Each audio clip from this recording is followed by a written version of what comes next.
êtes à l'écoute de la Ligue des Cinévores, toujours en compagnie, moi, Mathieu, votre animateur. Et j'ai toujours avec moi mon fidèle co-animateur, toujours présent, Max. Ça va bien, Max? Ça va comme un gars qui avait jamais mangé depuis des semaines. Ah ouais? Ouais. Justement, je pensais à un bon Big Mac, là, bacon, cheese, là. Ça serait bon, hein? Ah ouais. Hugo, t'es d'accord? Oui. Non, je te taquine, Max, je sais que tu vis une épreuve difficile. Ouais, pour résumer, je vais pas trop te donner de détails, mais je suis en diète liquide pendant 2 semaines, puis j'ai juste le droit de manger des légumes crus, ou cuits, excusez-moi, et j'ai droit à du bouillon de poulet, du bouillon de bœuf, de l'eau. C'est difficile, ça. Puis j'ai droit à des shakes, mais qui sont dégueulasses. Ah, c'est pas vrai. Imaginez de boire quelque chose qui a des motons. Ok, j'en parle d'un cœur qui me C'est bon, allez, c'est quelque chose qui c'est comme boire du sperme au chocolat. Comme je disais. Je vais être censuré à la Hugo, radio. ouais, tu vas être censuré. Comme je disais, Hugo est présent avec nous aujourd'hui. Ça va bien? Exact. Oui, ça va super bien. J'espère que tu vas mieux que Max, là. Oui, je vais quand même mieux que Max, là. En santé, tout, ouais. Tout en santé, Parfait, tout va bien. Et cette semaine, on critique un film que j'avais hâte qu'on critique parce que ça fait 2 semaines qu'on a fait l'épisode. Et c'était censé être 2 semaines qu'on fasse ce film-là. Et c'est Ralph brise l'Internet ou Ralph 2.0 ou Ralph break the Internet pour Max. The Internet? The Internet? Des Internet. Qui est le deuxième film de l'univers de Ralph, on reviendra un petit peu plus loin. Mais on va parler entre autres aussi beaucoup de super-héros, de Monde Géant. Et Hugo nous parle de son expérience de 50 Shades of Grey. Alors, faut vous attendre. C'est vrai, faut le préciser. Et on va parler tantôt, ça va être vraiment croustillant. Restez à l'écoute. Et sans plus attendre, on va du côté des chroniques. Les chroniques. Alors, on est du côté chronique. Et juste avant de commencer, je vais mentionner quelque chose. C'est une couple de semaines, j'ai oublié de le faire. Mais on a un nouveau Patreon au podcast. C'est mes parents qui ont décidé de financer notre podcast. Ah oui? Oui, je t'en ai parlé. Notre argent n'est pas directement sur Patreon, mais Ah, ok. juste pour dire qu'on a un nouveau supporter à notre podcast. Donc, je voulais le préciser. Surtout s'ils écoutent mon podcast, j'ai une mémoire de poisson rouge, malheureusement. Mais je viens de m'en rappeler, je voulais en faire mention. Donc, chose dit, chose faite. Alors, sans attendre, on va aller voir ce que Hugo a écouté. Et Hugo, je te préviens, si tu me fais un monologue de plus de 30 minutes, je te coupe au montage. Parfait. Alors, je vais commencer. J'ai écouté il y a quelques jours A Night at the Roxbury. Ah! Oui, un bon vieux classique. Avec Will Ferrell. Avec Will Ferrell. Qui raconte la vie des frères Boutabi. C'est 3 frères, c'est ça? 2 frères. Deux 2 frères. frères, les frères Boutabi. Ils essaient de passer une nuit mémorable au Roxbury. Puis là, ils ont une super idée révolutionnaire pour aller l'attendre dehors dans les clubs. Fait que, c'est leur péripétie tout au long du film. Ensuite, il y a Max qui me cache. J'ai regardé Philadelphia, Ah, bah oui. un des premiers films de Tom Hanks, Oui. qui raconte l'histoire d'un jeune avocat, mais qui est atteint du sida. Et du procès contre ses anciens employeurs. Oui, c'est un classique, ça, de Tom Hanks, Mhm. effectivement. C'est un bon film de Tom Hanks, un de ses meilleurs. J'ai écouté aussi Charlie et la chocolaterie, la nouvelle version. Avec Johnny Depp. Avec Johnny Depp, exactement. Et puis là, Qui était semi-creep, pareil, comme film. ouais, quand même. Mais quand t'écoutes ses paroles, là, t'es comme. Ça a l'air d'un tueur. J'ai vu une petite parenthèse, j'ai vu une vidéo d'un gars qui décortiquait ce film-là, puis de l'ancien aussi, le vieux des années, je pense, 70, puis 80. Puis la façon que le film était monté, les scènes, puis les dialogues qu'il dit, il a vraiment l'air d'un psychopathe. Ouais, il a l'air d'être un psychopathe. Puis Dans les deux versions, genre, puis même les bouts, t'es comme. Ok. Du coup, ça te paraît pas joyeux, mais quand tu sais quoi, puis, tu sais, je sais pas, à chaque. Pas épreuve, mais à chaque moment, il y a comme un nouveau véhicule qui vient chercher. Puis à chaque fois, le véhicule est de plus en plus petit. C'est un petit détail, genre, à un moment donné, un chariot, à un moment donné, c'est un plateau. Le nombre de places qu'il dit à chaque fois. Mais comment il peut prévoir que les places allaient réduire, tu vois? Ah, ok, ouais. C'est assez creepy. Bref, continue. Et puis là, j'ai écouté 50 Shades of Grey. Là, faut que tu m'expliques, Hugo, qu'est-ce qui t'est passé par la tête? Je l'avais. T'étais vous l'aviez- fou, fatigué, ça d'en face. Vous l'aviez critiqué au podcast, je me suis dit, faut bien que je le regarde un jour. Ah ouais, nous autres, faut faire les 3 autres avant de venir. Exact. Puis, il passait à la télé. Et puis, je me suis dit, je vais l'enregistrer, je vais le regarder plus tard. Ça a donné que le plus tard, c'était dernièrement, quand on cherchait un film à regarder, dans les films enregistrés. T'as proposé ça à tes parents. Mes parents ont fait, 50 Shades of Grey, c'est quoi ça? Je dis, ah, oui, c'est un. Une histoire d'amour. Une adaptation de livre. De On va best-seller. regarder ça. C'est assez creepy quand tu regardes ça avec tes parents. J'imagine. Est-ce que le film t'a plu? Le film m'a bien plu. J'ai bien aimé. J'attendais le regard de Max, mais oui. Je m'excuse, j'ai reçu un petit texto sexuel, je m'excuse. C'est quoi que t'as collé? Donc, je disais que j'ai bien apprécié le film, mais que c'est quand même malaisant de regarder ça avec ses parents. Ah ouais, c'est clair, hein? Surtout quand c'est une planche de bois qui couche avec une fille. Là. Ouais, parce que l'acteur principal, on s'entend que niveau émotion, là. Le charisme, il est passé à côté. Ah ouais, c'est. C'est Mais pas ce genre, film-là non, où mais il les- disait que j'avais dit il devait s'aimer, il montrait à l'écran qu'il s'aimait, mais en fait, Ils se dans la vraie détestaient. vie, il se détestait. Ouais, exactement, je savais pas. C'est ça qui a été difficile pour le tournage, c'est qu'ils ne savaient pas. Puis à la base, il y en a des deux qui n'étaient pas supposés être cet acteur-là, puis ils l'ont changé à la minute pour cet acteur-là. Ah, Christian Grey. Ouais, c'est ça, puis ça a causé de la merde parce que justement l'actrice l'aimait pas, puis là, ben. Mais t'as trouvé ça comment de regarder avec tes parents le bout de la glace? C'était chaud? C'était chaud, malaisant, je suis fait. Je regarde ça avec mes parents. Moi, je remercie ce film-là malgré tout. Ah ouais? À l'époque, quand j'étais avec mon ex... D'accord. bon, on peut voir ça. Max, avec cette On va continuer. Je vais me faire couper ça aussi, hein. J'ai regardé, je cherchais des VHS chez nous. Oui, j'ai encore ça chez nous, des VHS. J'ai Mary Poppins en VHS et j'avais envie de le regarder.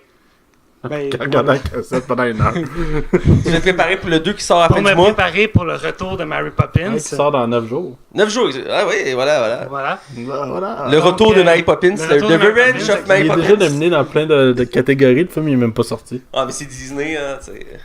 Voilà, donc j'ai regardé le film, puis mon frère qui était comme en arrière, qui le regardait, il jouait à l'ordinateur, il le regardait, puis j'ai pu lui mettre des chansons du film dans sa tête, puis il l'a eu pour au moins 2 jours, à avoir les chansons du film dans la tête. Et je finis avec The Breakfast Club, que j'ai regardé avec mon frère, qui raconte la vie de 4 étudiants qui sont en retenue un samedi matin, à 7h le matin à l'école. Qu'est-ce que tu fais à envoyer des jeunes à 7h le matin en retenue un samedi? C'est le même à l'époque, je crois. Ça devait être même à l'époque aux États-Unis, bref. C'est un autre classique, celui-là aussi. Avec Emilio Estevez, que j'ai pas tout de suite reconnu, mais Emilio Estevez qui joint des jeunes étudiants. Et puis voilà, ils doivent faire une dissertation sur qu'est-ce qu'ils veulent devenir ou qui sont-ils. Ah, oui, je me rappelle, j'ai déjà vu ce film-là. C'est le synopsis du film. C'est un très bon film. On va continuer avec Max. Ouais, oui. Je pense à ça. Dans nos nouvelles, on n'a pas mis le Roi Lion. Je pense à ça, on va le rajouter dans nos nouvelles.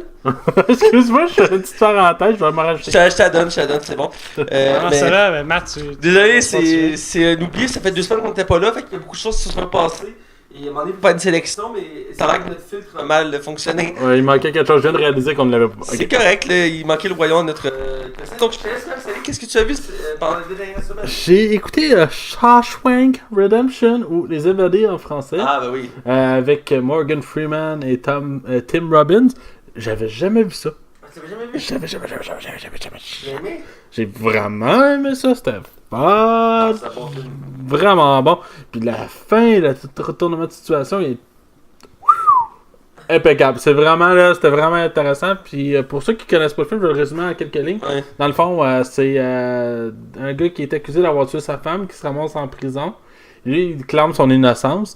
Et il se ramasse justement en prison avec Morgan Freeman. Et tout le long, il va aider à la prison à évoluer. Il va acheter une bibliothèque. Il va aider le monde là-dedans à s'éduquer, tout ça. Mais il va y avoir de la corruption derrière tout ça. Et le film va nous prendre avec une vraie surprise. Et c'est un film qui est très, très, très bien critiqué. Je pense pas qu'il y a des Oscars à ce film-là. Ah, je me rappelle, ouais. Faudrait que je vérifie, là, pour pas dire de mensonge. Mais c'est un film acclamé par la critique depuis des années puis des années. Puis souvent, il revient dans les top 20 là, de films Ben oui, ben qui a oui. marqué une génération. Ah oui. Sinon, j'ai clenché une saison de sur Netflix, c'est F is for Family. J'en ai déjà parlé au podcast parce que ça fait quasiment plus de 2 ans, puis il y a eu comme 3 saisons ces 2 ans-là.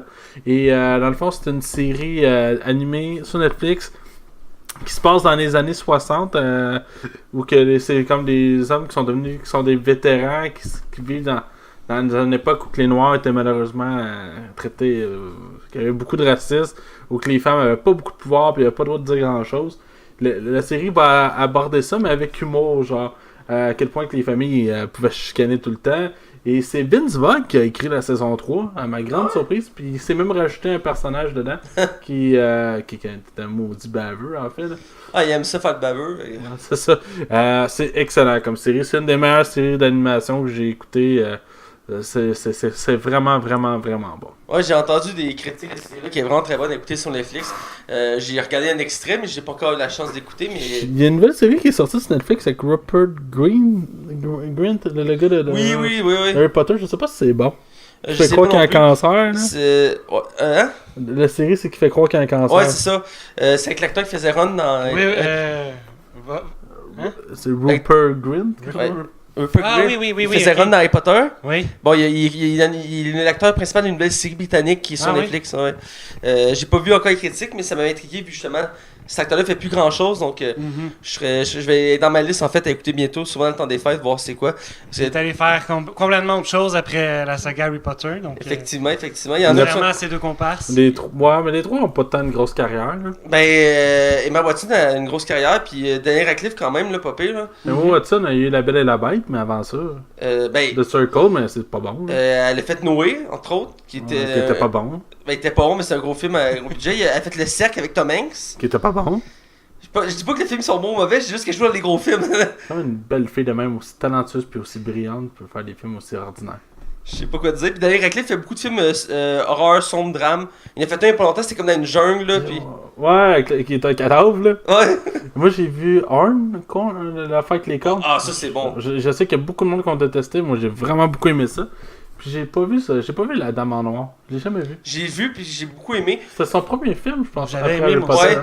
Puis il y a un acteur d'Harry Potter aussi qui joue avec lui là-dedans. Comme le fait. Puis ils ont fait un deuxième, il est pas dans le deuxième par contre, là, puis j'ai pas vu le deuxième encore, mais j'ai beaucoup aimé le premier, La Dame en Noir. Puis finir la parenthèse là-dessus, il y a plusieurs acteurs du nouveau d'Harry Potter qui ne sont plus acteurs.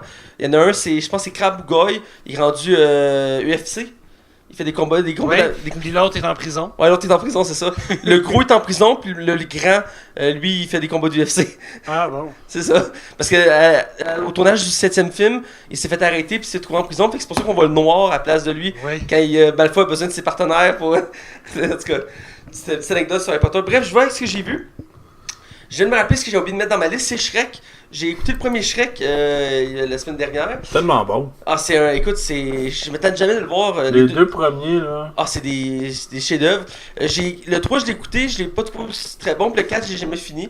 Faudrait que je le finisse, le Ça 4. baisse en qualité, puis là, ils veulent rebooter la série. Ouais, avec le casting original. Ouais, ben on te l'a déjà dit, ça va être Shrek dans un monde post-apocalyptique. Ah, écoute. Avec un âne qui rentre sa moto. Ah ouais. Mais Ouais. bref, le premier Shrek est très bon. L'histoire, écoute, est très originale, très réfléchissante. Puis elle brise les genres des contes. C'est le concept là, de Shrek.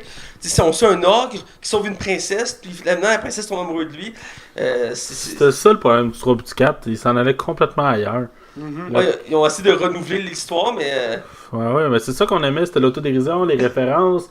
Hey, je me rappelle tout le temps de Shrek 2 quand Pinocchio il doit descendre. Ah oui! Il doit descendre comme la mission impossible, puis c'était un stress. Ah oui. Là, puis Shrek dit dis un mensonge pour que ton nez rallonge. Est-ce que tu portes la dentelle? Non! Le nez qui rallonge. Puis là, il fait ouais, c'est de la dentelle! Ouais. J'ai vraiment ri. Non, les deux premiers sont très bons. Puis le premier, j'ai aimé ça écouter. Je trouve qu'un peu l'animation date un peu par contre. On voit que moi je l'ai réécouté. il est beau, là, il est super beau à regarder, mais. C'est le moins beau des 4. Là. Ouais, ça c'est ça, mais je regardais j'ai vu des vidéos d'animation récemment, entre autres Ralph. Puis j'ai constaté que, tu sais, on voit que. Ah ouais, Ralph, ok, ouais, il est beau, là. Tu sais, on voit qu'il commence à avoir une différence. Il est toujours aussi beau à regarder, aussi bon. Puis sérieusement, il y a des petits détails à observer dans ce film-là. Puis j'aime beaucoup.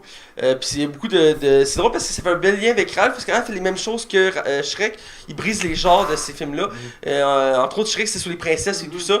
Ralph, c'est un peu le même principe aussi sur les films de Disney. J'en reviendrai quand on va quitter le film tantôt. Mais vraiment, Shrek, c'est un bon film. J'ai vu aussi le film Happy Time Murder. Ou en français, comme tu disais, Hugo. C'est Meurtre chez les Joyeux Touffus. Merci. Qui a été fait avec Melissa McCartney. C'est mauvais comme nom, le tabarnak. C'est un film avec Melissa McCartney et les Mopettes qui est sorti cet été, que j'ai vu avec Hugo. Oui, je m'attendais à pire comme film, mais finalement, j'ai passé un pas pire bon moment. On était censé aller le voir en plus. On était censé aller le voir au Cinépark. Mais les critiques nous ont tellement refroidis. Mais écoute, le film est correct, c'est divertissant, mais l'histoire est. elle est pas profonde, elle est pas très développée.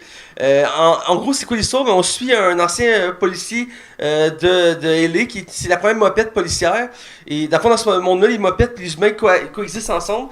Et on suit dans le fond la première mopette policière qui a perdu sa job à cause d'un drame qui a eu lieu des années plus tôt. Et il est rendu détective privé. Et le film commence qu'il y a plusieurs mopettes qui se font assassiner une après l'autre. Et il va enquêter là-dessus. Il va devoir retravailler avec son ancienne partenaire de police qui est jouée par Melissa McCarthy. Et ensemble, Et ensemble, ils vont devoir résoudre ce crime-là odieux envers les mopettes. Et donc, ils vont se prendre à travers LA, il va y avoir des scènes d'action sexuelles, tout ça. Ils vont aussi un peu détruire l'univers des mopettes qu'on est habitué de voir dans les émissions pour enfants. Ici, vraiment, c'est pour adultes avertis. Tu l'as écouté en streaming légal? Ben oui, toujours, Max! Non, mais je veux dire, il est sorti en streaming? Il est sorti au club vidéo. Ok. Ouais, il est sorti au club vidéo. Donc... t'as allé louer le film, toi? Non, j'ai pas lu le film, mais je pour te dire qu'il est sorti au club vidéo. Nuance! Bref, c'est divertissant, mais c'est pas la grosse affaire. fin, elle devient prévisible. En plein milieu du film, tu fais comme, la fin, ça va être ça. Le film, comme je te dis, est pas profond, puis tu peux vite catcher la fin. Tu peux vite catcher la fin en plein milieu du film. Mais reste que... Tu peux douter de la fin, même. Ouais, tu peux douter de la fin, mais reste, c'est divertissant. Mais c'est pas le gros film, puis on va rapidement l'oublier, puis c'est pas pour rien qu'il a été très très mal reçu.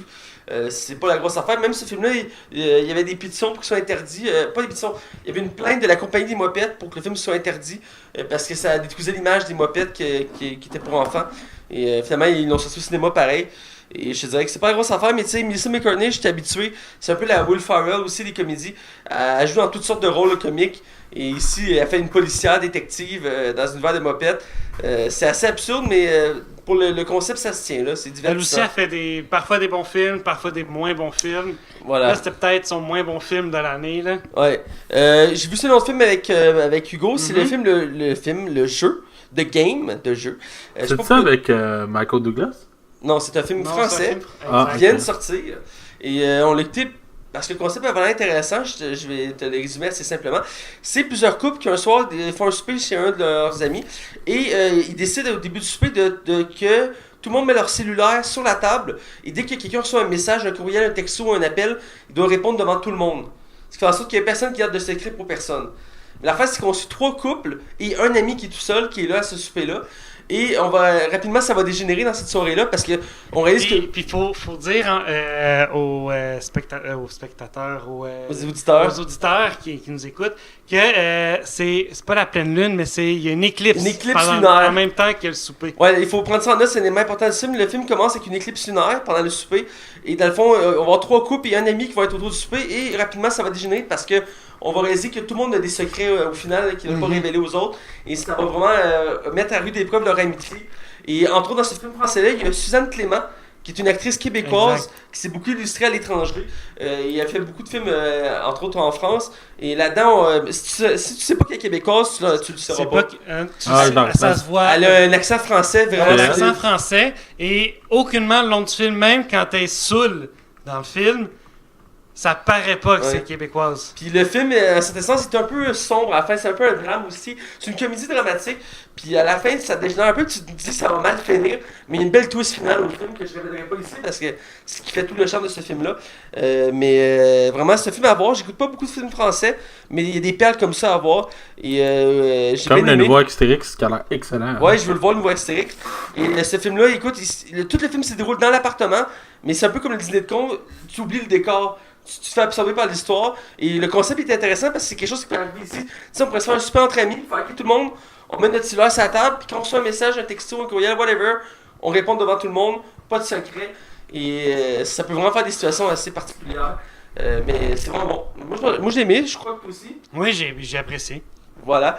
Je le fais avec une dernière chose, la série Camelot, que je suis en train de me faire un marathon de la série. Et j'ai fait réécouter à mes colocs. Jeanne avait déjà écouté ça, elle a décidé de le recommencer, étant donné qu'elle aimait aussi ça, même si elle trouve que les 2 dernières saisons sont mauvaises. J'y reviens dans 2 secondes. Je suis rendu à la saison 5 sur 6 de Camelot. Pourquoi les saisons derrière les trouvent mauvaises? Je peux comprendre dans la mesure que cette série-là est unique en son genre parce que les 3 premières saisons sont une comédie. La 4e, c'est une comédie dramatique et les 2 dernières, c'est des drames. la série a évolué avec le temps pour s'adapter à un nouveau public. Et aussi, au début, c'était des sketchs de 3 minutes. Et à la fin, c'est des épisodes de 15 minutes. Donc ça change de style, mais ça permet de bien faire évoluer l'univers de Camelot, qui est une parodie à la base du Arthur et de Camelot, tout ça. Et j'aime vraiment les personnages dans l'histoire. Les personnages principaux sont très intéressants. Et surtout l'acteur principal qui réalise une voix Astérix, qui a réalisé le dernier Astérix qui est sorti. Il est très fort en comédie, mais aussi en drame. Il est capable de faire des histoires assez profondes avec peu de temps. Faire des sketchs de 3 minutes qui se tiennent, là, des histoires de 3 minutes, là, il faut être doué. Et il est capable de faire des bonnes histoires et des bons développements. Même si à la fin, ça commence vraiment à être difficile à suivre dans la mesure que tout le monde file pas bien, il y a des drames, Nick va se suicider, Merlin sac son camp, des trucs comme ça. C'est pas joyeux, mais ça reste bon à écouter. Et je suis content de l'avoir écouté parce que j'avais jamais fini cette série-là. Et là, je suis rendu à la saison 5 et je le recommande vraiment. C'est un bon divertissement à écouter. C'est une série française qui souvent n'est pas portée à écouter du contenu français en premier lieu. Dans ce cas-ci, je le recommande vivement. Écouter Camelot. Donc, c'est tout. Tout pour ce qu'on a vu et écouté. On va avec les nouvelles. Ouais.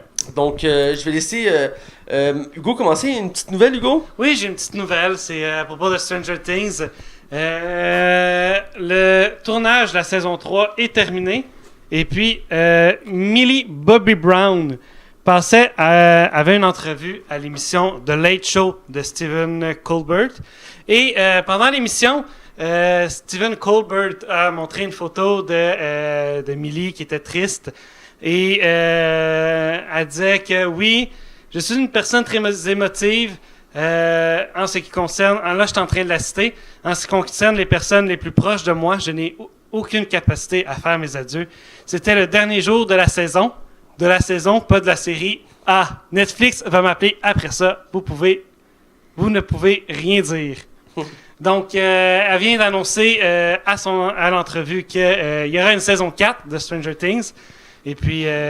officiel, parce que le créateur officiel, a parlé... mais de toute façon, on savait déjà qu'il allait avoir 5 saisons. Ben, le créateur a dit qu'il voulait en faire 5 maximum pour pas briser le concept. Et je peux comprendre parce qu'il y a toujours le syndrome de faire la saison de trop. Ce qui est arrivé à plusieurs grandes séries. Et c'est triste parce que sinon on se souvient juste de cette saison-là, pas nécessairement du reste. Donc si ici ça a été au bon moment, c'est excellent.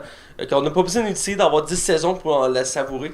3-4 saisons, même 5 saisons, c'est correct. Ça dépend toujours du style de la série. On est-tu impatient, hein, pareil? Exact. Effectivement.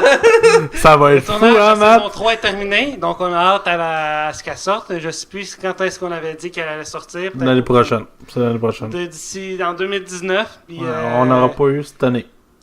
On devrait avoir. Mais c'est le genre de série qui tourne rapidement parce que c'est avec des enfants, entre autres. Fait que si tu veux pas qu'ils vieillissent trop, faut que tu tournes rapidement. Exactement. C'est comme. On l'a pas mis dans les nouvelles, mais ils ont cessé la bande-annonce de la 3e saison des aventures des mésaventures des orphelins Baudelaire. Oui. Et les 3 saisons avaient été tournées quasiment back-à-back pour justement garder les personnages dans leur âge. Parce que l'histoire sur 2 enfants. Donc ils voulaient pas faire l'erreur d'attendre trop puis qu'ils soient plus à faire de suite comme avec les films, entre autres. Donc, avec les films de Narnia, par exemple. Non, mais aussi le film qu'il y a eu avec Jim Carrey. Ah oui? Ils ont fait un film puis ils voulaient faire des suites, mais finalement c'est tombé à l'eau. Et là, ils ont vraiment la 3e saison s'en vient. Ben non, j'ai trouvé ça vraiment excitant à voir. Ça a l'air de monter d'un cran encore. On sent vraiment la fin ultime. Et l'acteur principal qui est. J'ai un blanc, comment s'appelle l'acteur principal déjà? Neil Patrick Harris. Ouais, Neil Patrick Harris, je trouve qu'il fait un rôle qui est excellent dans ce rôle-là. Puis on sent qu'il a encore plus poussé son rôle dans la nouvelle saison. Donc, bref, c'est une nouvelle que j'ai oublié de mettre dans mes affaires. Je vais juste faire une petite mention. Allez voir l'annonce, découvrez cette série-là, ça vaut le détour. Je laisse aller je vais renchérir. On n'a aucune date qui a été annoncée, comme on disait, pour la saison 3. Mais elle devrait arriver d'ici l'été 2019. Voilà. Okay. Parfait. Si vous voulez voir, il y a une vidéo montrant Millie Bobby Brown à son entrevue. C'est vraiment drôle, c'est vraiment cocasse. C'est noté, Hugo, c'est noté. Et comme je disais avant que tu m'interrompes aussi impoliment, je laisse la parole à Max. Ben écoute, cette semaine on a eu une... Ouais, Max... Je vous déteste les deux. On a eu une belle surprise cette semaine. Le nouveau film que James Gunn produit, qui était censé être annoncé au Comic-Con de San Diego, mais malheureusement dû à des tweets qu'il a fait à l'époque de 10 ans. Tout le monde sait qu'il y a des tweets qu'il y a 10 ans, puis d'un gars qui travaille chez Trauma. C'est correct, c'est pas correct de faire des tweets. Moi je dis ce film-là il devrait pas sortir là, parce que ça va l'encourager. Là, c'est vrai que les gens talentueux qui n'ont pas fait de crime doivent être punis. On a ici Brightburn. En fait, c'est un film que justement James Gunn produit par un réalisateur que je ne connais pas. C'est son premier film, en fait. J'ai pu comprendre. Et dans le fond, imagine Superman qui fait des enfants, avec des films d'horreur, puis qui devient dark. Un peu un petit look Stranger Things aussi. Je trouve que ça s'agence. Et ça nous donne Brightburn dans le fond. Dans le fond, c'est un jeune qui atterrit d'un vaisseau spatial sur la Terre. C'est une famille en campagne qui le trouve. Et au fil du temps, on va voir qu'il est extrêmement fort, genre capable de plier du métal. Il y a des yeux laser. Il est capable de voler. Il porte une cape. Je suis le même. Et mais on met ça extra horreur. On a en beurre, là. Écoute, ça a l'air vraiment intéressant comme film. On dirait que le masque, il y a un masque, le jeune, puis on dirait le masque de comment il s'appelle le méchant dans Batman, là? Red Hood? Non, celui qui met des gaz, là, qui est dans le premier... L'épouvanteur? Ouais, l'épouvanteur, Scarecrow. Scarecrow, voilà, ouais. C'est ça, on dirait un masque qui est mélangé avec ça, avec une cape de Superman, et ça a l'air terrifiant et excellent. Ouais, c'est vraiment bon, même si le concept à la base a pas l'air d'être très original, étant donné que ça a l'air vraiment d'une histoire d'origine de Superman, mais rapidement on dirait que ça part dans des directions assez folles.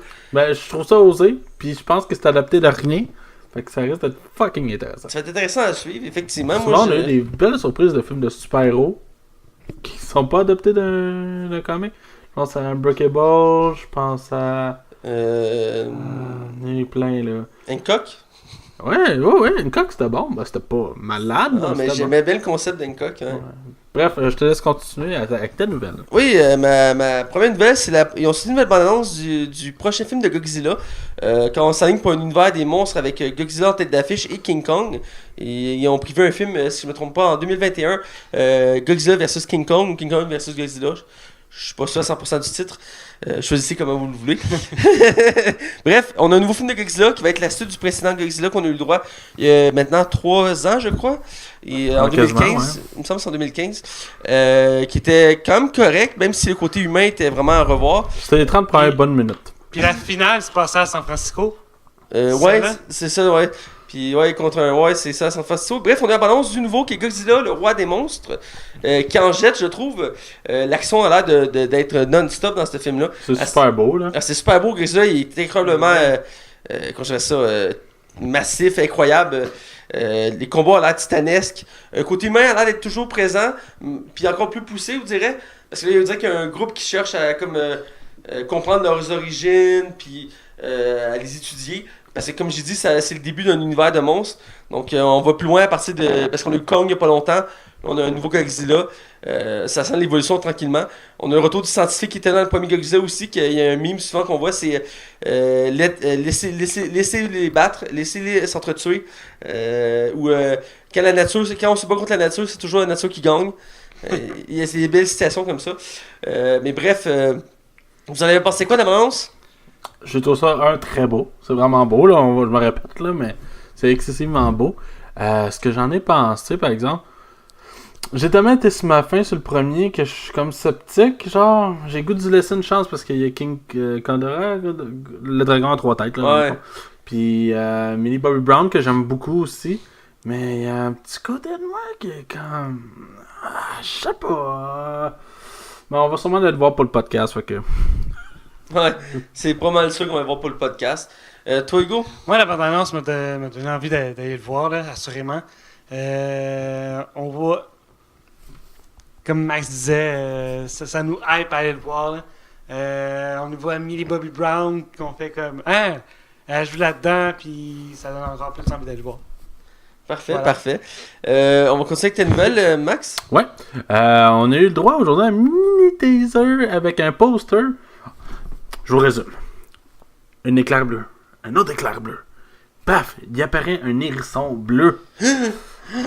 On l'oublie que ce film-là s'en vient. Il y a Sonic qui va avoir droit à son adaptation live action. Parce que, avec Jim Carrey? Oui, puis le gars qui joue Cyclope dans les 3 premiers X-Men.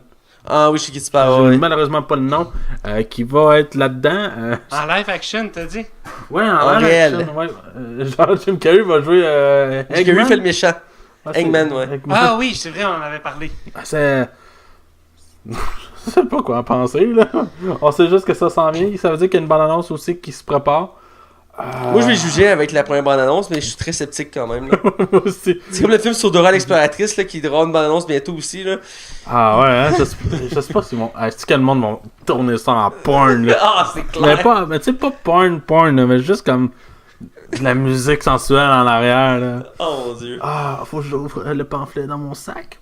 Bref, c'est dans la lignée des projets basés sur des jeux vidéo qui est de plus en plus, il y en a de plus en plus de nos jours de ces genres de films-là. Et là, il y a assez des directions qu'on n'avait pas encore vues, dont Sonic.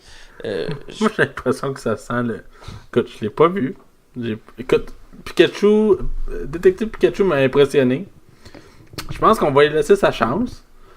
Mais c'est que ça sent le navet à des kilomètres. Déjà que Sonic a jamais eu une histoire... tu sais, au niveau scénaristique, là, les Sonic, ça n'a jamais été reconnu pour ça, là. Ben, je vais te surprendre sur quelque chose. Oui, vas-y. Je sais que le film est basé entre autres là-dessus. Il y a des comics Sonic Ah, peut-être. qui datent depuis la création du jeu. Et récemment, on a fait une nouvelle version des comics parce que c'est intéressant. Et il y a vraiment une histoire qui est développée dans cet univers-là de Sonic. Puis, Je sais qu'il y a eu Sonic Boom, qui était comme... C'était des gars d'Uncharted qui avaient travaillé là-dessus, puis finalement... Je sais qu'il y a un de ceux qui voulait plus travailler l'histoire, c'est celui qui se transforme en loup-garou, là. C'est sur Wii, PS3, sur 360. Sonic, au début du jeu, c'est comme un mode ou un truc comme ça par une créature. Puis après, il y a les courses comme d'habitude, mais de temps en temps, il y a des scènes de combat. Puis qui est en scène de combat, il se transforme en loup-garou, genre. Je sais qu'il y a un Sonic qui tombe en amour avec une vraie fille, là, genre une humaine, là, puis il y a French à la fin du jeu. Oh mon C'est dieu. un jeu, puis c'est canon, là. Bref, ça a l'air bizarre. Je vais continuer dans mes nouvelles. Ouais, vas-y. Ma prochaine nouvelle, c'est Captain Marvel. On a droit à une nouvelle bande-annonce qui était très attendue. Pas autant que la bande-annonce de Avenger qu'on va parler par la suite, mais quand même très attendue parce que c'est le prochain film de l'univers de Marvel, du MCU, qui s'en vient au début de l'hiver, donc en février, si ma mémoire est bonne. Et que moi, j'ai hâte de voir quand même parce que pour plusieurs choses. D'abord, on voit Nick Fury jeune, on voit aussi Phil Coulson jeune, mais aussi parce que c'est la première fois que Marvel fait un film basé sur une super héroïne, ce qui n'était pas le cas avant, même si on a le droit à la guêpe dans Ant-Man et la Veuve Noire dans les Avengers, ils ont toujours été secondaires, ils n'ont jamais eu vraiment de réel impact, si je peux dire, et dans ce cas-ci, ça a été une histoire centrée uniquement sur elle.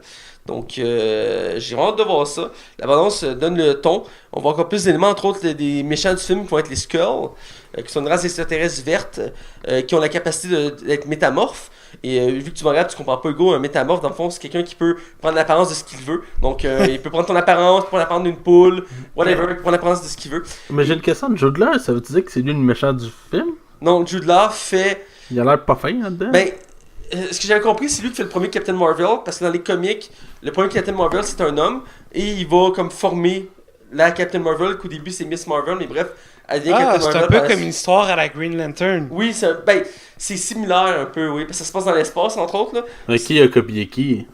Ben, je dirais que ce qui ressemble plus à Green Lantern, c'est Nova Corp, qu'on a pu brièvement voir dans Guardians of the Galaxy.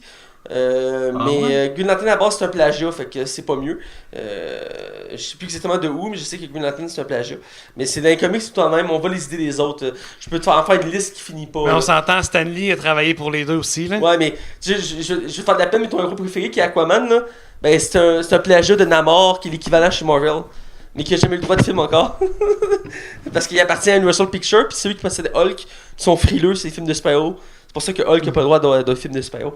Bref, c'est ça. J'y vais à mon annonce. Moi, ça m'excite. Qu'est-ce que vous en avez pensé des Boys? J'ai trouvé ça super beau encore, je me répète là, Moi mais aussi. visuellement c'était impressionnant. Mais j'ai l'impression que la première balance me hypait plus que la deuxième. Je pense que je regrette quasiment de l'avoir vu. Je trouve que dans le fond on n'apprend pas grand chose non plus. Qui est une bonne chose en soi, mais je pense que j'aurais dû me limiter à la première. Puis là, Adventure, j'essaie de me deminder à voir la deuxième quand elle va sortir. Moi, je pense que je vais voir la deuxième, j'aurai pas le choix, il y a pas assez d'éléments dans la première, mais on reviendra. Ben, moi, c'est ça que j'ai aimé. Mais en tout cas, excuse-moi. Bref, c'est ça. Toi, tu l'as vu? Oui, je l'ai vu. J'ai super hâte d'aller le voir là, puis de découvrir, comme je disais dans les autres podcasts, Captain Marvel, c'est qui, elle fait quoi, elle vient d'où. Cool. Fait que Max, je te laisse enchaîner. Ouais, dans le fond, on a eu une autre bande-annonce la semaine passée qui a été le record de la plus grande bande-annonce, la bande-annonce la plus vue, puis qui a déjà été battue. C'est fou pareil. Ouais. Roi Lion, on a enfin a battu le record, puis est rebattu dans la même semaine. On savait que Roi Lion, il y avait un remake qui était annoncé. On en a déjà parlé quelques fois au show. Et c'est ça, dans le fond. On a annoncé, on a montré la nouvelle bande-annonce qui est quand même quasiment scène par scène pareil au film d'animation.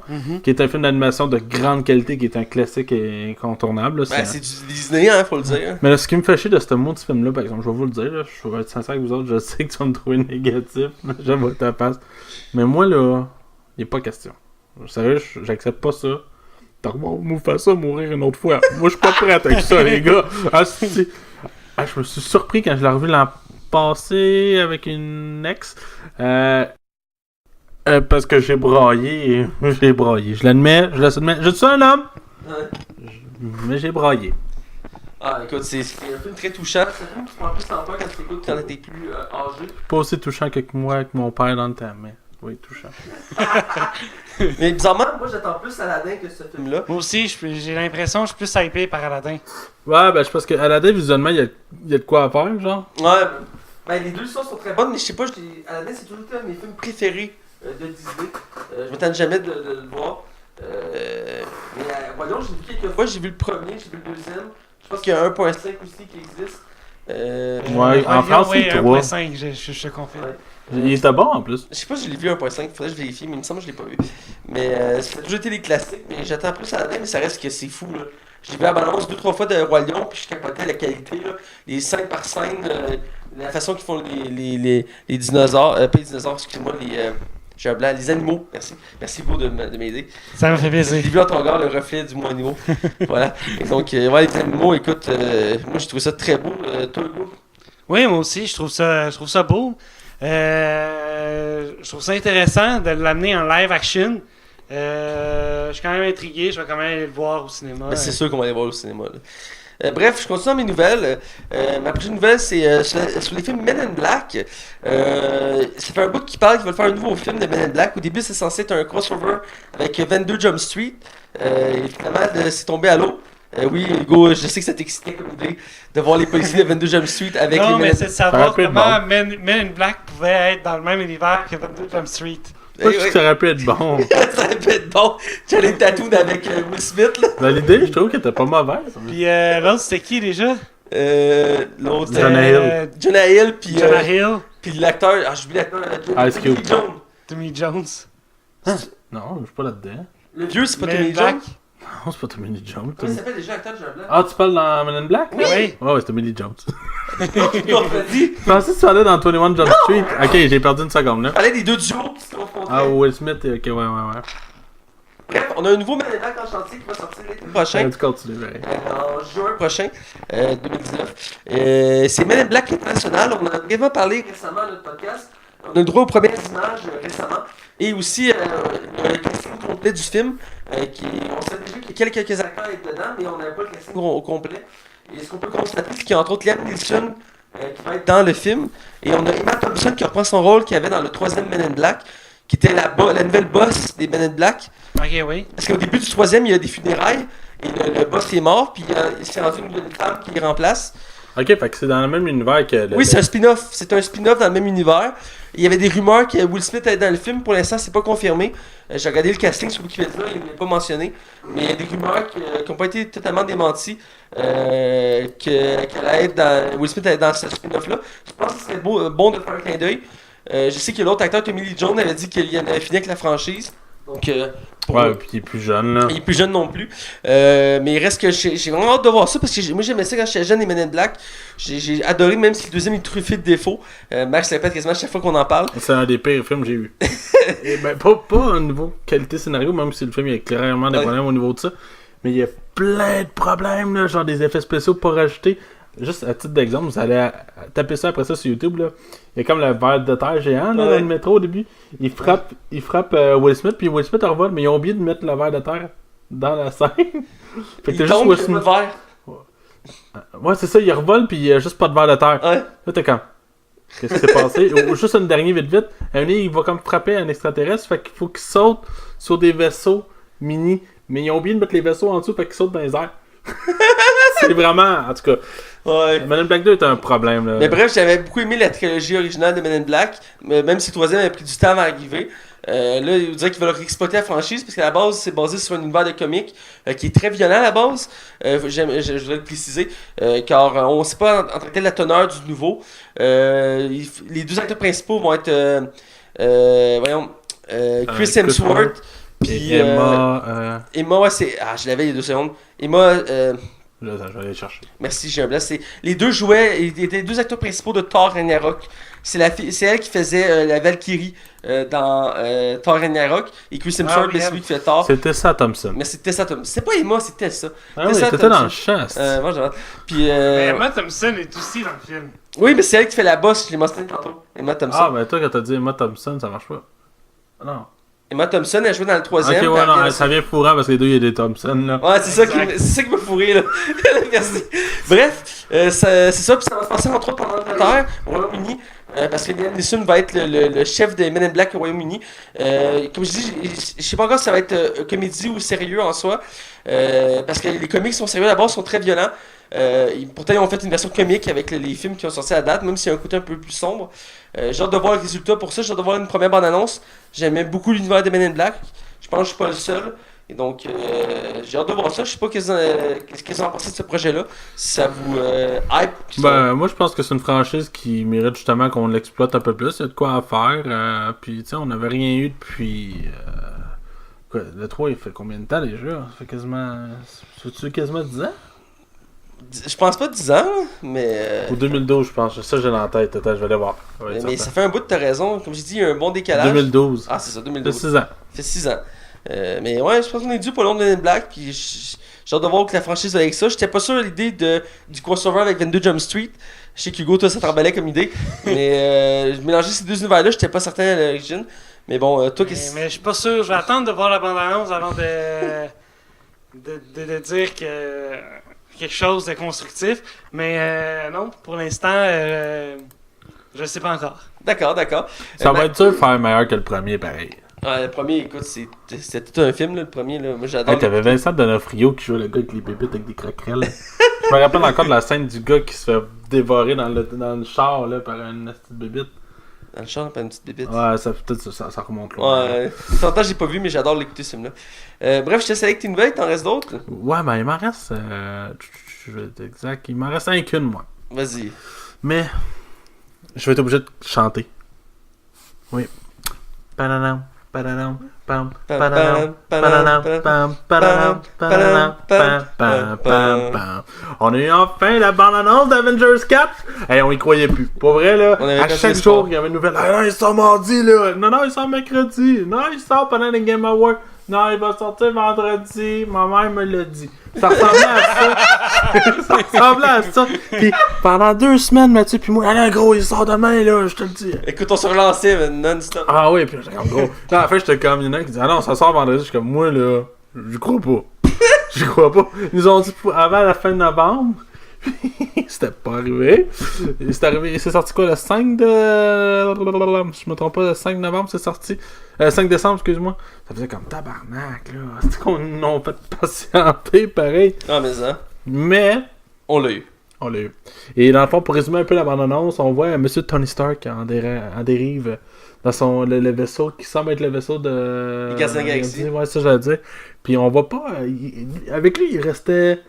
Nebula, puis il restait pas de la fille qui est capable de sentir les il me semble que ouais. Mais là, je parle à travers mon chapeau, je suis pas sûr. Sûr. Parce qu'il a l'air d'être tout seul. C'est ce qu'il semble dire aussi. Il était un des seuls à être sans vie sur Titan, me semble. Ouais, c'est ça. Mais il y avait Nebula de mémoire qui avait. Mr. Stark, I don't feel so good. Mais ouais, c'est ça, il y en a beaucoup qui sont morts pendant. En tout cas, spoiler alert, là, je m'excuse.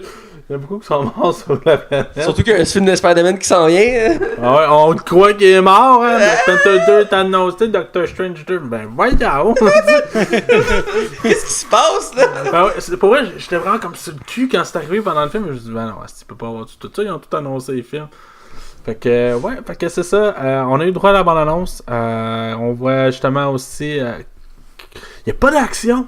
Aucune action. C'est juste des post-traumatiques tout le long. Il y a une brève scène d'action par contre. Où qu'on voit René. On voit René, ouais, exactement. Qui est dans le fond pour mettre en contexte, c'est le personnage de Hawkeye, Œil de Faucon, qui est joué par Jimmy Renner, que je trouve excellent là-dedans. Et Ronin, c'est une version plus violente de son personnage, puis il va se battre légèrement avec un katana ou un sabre. Dans ce cas-ci, on le voit avec un sabre, puis il vient genre de tuer quelqu'un. Mais lui, c'est clair qu'il fait ça parce que sa famille est disparue pendant la J'ai l'impression que c'est ça, parce que dans son regard, tu le vois, il y a de la douleur. Là. Tu vois son regard, puis il est comme genre, je vais tuer tout le monde. Ouais, puis tu sais, Captain America qui est en pleurs, c'est pas trop Il n'y a clair. plus de barbe. Il sait pas quoi faire, il est avec. Ouais, puis ils ont l'air d'avoir une solution, la c'est veuve la noire. seule.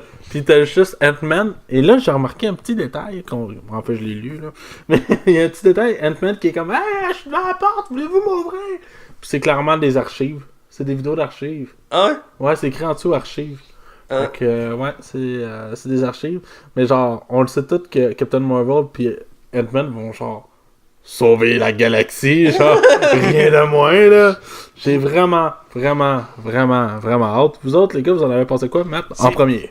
Écoute, excuse-moi Hugo, mais j'ai vraiment hâte à ce film-là. Écoute, on en a vu peu. J'ai hâte de voir une autre bande-annonce pour un peu plus de ça. J'ai mis l'introduction avec Tony Stark, même si je m'attendais que c'est celui qu'on voit en premier, parce que Robert Downey Jr. prend toute la place dans ces films-là. Et ça a l'air vraiment très sombre, très touchant. Il n'y a vraiment aucun humour qu'on a vu. J'ai l'impression que là, c'est vraiment très sombre comme film. On est rendu à un niveau que c'est le endgame, là. C'est la fin du jeu, là. Ouais, parce qu'on a eu droit au titre, là. Ouais. En plus, oui. Puis, les frères Rousseau avaient démenti le nom Endgame, hein. Ah ouais? Ils avaient dit, oh non, ça sera pas ça. Mais on a démenti tous les titres qui ont Ça peut-tu encore changer de nom? Non, je pense pas. Le nom en français est épouvantable, là. Ah, je l'ai pas vu en français. Phase finale. Bah. C'est très moyen. Mais je t'ai tagué sur quelque chose. En tout cas, ça a l'air véridique. Il y a une photo qui est sortie des frères Rousseau qui avait terminé le tournage. Puis c'était comme il y avait une échelle. Oui, j'ai vu. Puis Endgame était écrit avec le stock, mais c'était super bien caché, là. Mais ça. Tu l'aurais jamais deviné parce que le G il était visible littéralement, mais t'as Ouais. le reste des lettres. Mais bref, c'est ça la bande-annonce, j'ai bien aimé. Je suis content de voir, comme je dis, le Hawkeye et Ronin, parce qu'il avait été coupé au montage du précédent film. Et là, dès la bande-annonce qu'on l'a vu, je suis content parce que si on n'avait pas pu voir des images tout de suite de lui, les gens auraient commencé à supposer qu'on le voyait pas finalement, tu sais. T'as-tu le mini-scandale par rapport à Ant-Man? Non? C'est vraiment anodin, là, je vous le compte vite. On voit des photos à un moment donné que t'as comme Bruce qui regarde les photos puis qui est comme dévasté. Puis t'as comme une photo de Paul Rudd. Mais la photo de Paul Rudd, c'est la première photo quand tu tapes son nom sur Google. Ah ouais? Fait qu'ils ont juste pris cette photo-là puis ils l'ont rajoutée. Oh boy. Mais non, écoute, la balance donne le ton. J'ai hâte d'avoir plus en détail parce qu'on voit pas trop l'histoire qui est développée. On sait pas trop qu'est-ce qui va se passer. Mais on a l'impression que les personnages Ouais. ont... La bande-annonce, j'ai l'impression qu'elle dit tout sans vraiment rien dire. Voilà. Continue. Elle dit rien en Elle disant spoil tout. absolument rien. C'est ça. Puis la scène, la dernière scène, je l'écoutais chez nous, puis j'étais comme, hein? Ant-Man? Là, tu viens de me dire que c'est des images d'archives. Ouais. Comment il écoute des images d'archives? Ben, la rumeur veut qu'ils vont jouer dans le temps. Ouais, parce que dans le fond, dans le Ant-Man, à la fin d'un générique, il explique que Ant-Man peut voyager dans le temps à travers des vortex temporels dans la zone microscopique, là. Dans la zone quantique. Puis la plus belle surprise pour finir, là, Vas-y. le film est annoncé au mois de mai. Il en J'ai vu avril, moi, j'ai vu avril. Ouais, mais laisse-moi finir. Avril, Mathieu, maudit Mathieu! Le film était annoncé pour le mois de mai. Mais à la fin de la bonne annonce, on nous annonce avril. Fait que le film sort un mois plus tôt! Mais ils nous font un peu le même coup qu'avec Black Panthers puis Avenger 3. Je veux dire, ils ont collé, puis au début, ils étaient censés être plus éloignés un de l'autre, puis finalement, ils ont rapproché parce que Captain Marvel, c'est genre en février, là. Ouais, pis c'est la même affaire que Black Panther. Ouais, c'est ça, c'est le même. C'est-tu la prochaine ou l'autre année après qu'il y a juste 2 films? Ben, il y a 3 films pour 2019, mais pour 2020, je sais plus. Il y a combien de films pour 2019? Il y en a 3 de prévus. C'est Spider-Man pis... Ben, il y a Captain Marvel, Avenger, puis Spider-Man, 3 Ouais, films. ça c'est cette année. Non, 2019. Ah ouais, ok, excuse-moi, je me fous qu'on est pas en 2019 parce qu'on est Ouais. en mois de décembre, mais l'année après, je veux dire, Il 2020. y a Black Panthers de prévu, il y a Doctor Strange de prévu. C'est tout? Je pense que t'as raison, c'est tout. Il n'y a pas de tort à rien. Non, Ben, mais d'ici cet été, ils vont sortir un nouveau calendrier, hein, fait que on va le savoir plus à ce moment-là. Ouais, Parce qu'il n'y a aucun titre de révélé. Il y a juste Spider-Man que le titre a été révélé. Puis. Ouais, qui fait pas partie de la phase 2. 3. Ouais. Fait pas partie de la phase 4. Ok, fait que c'était tout pour ma nouvelle. Toi, t'as resté une petite dernière qui fait un lien avec ma nouvelle? Ouais, ben, j'ai un peu oublié Ben pour m'aider là-dessus. C'est le Black Panthers, la Panthère Noire, le film, on mentionnait il y a quelques secondes. qui est le premier film de super-héros à être nominé au Golden Globe.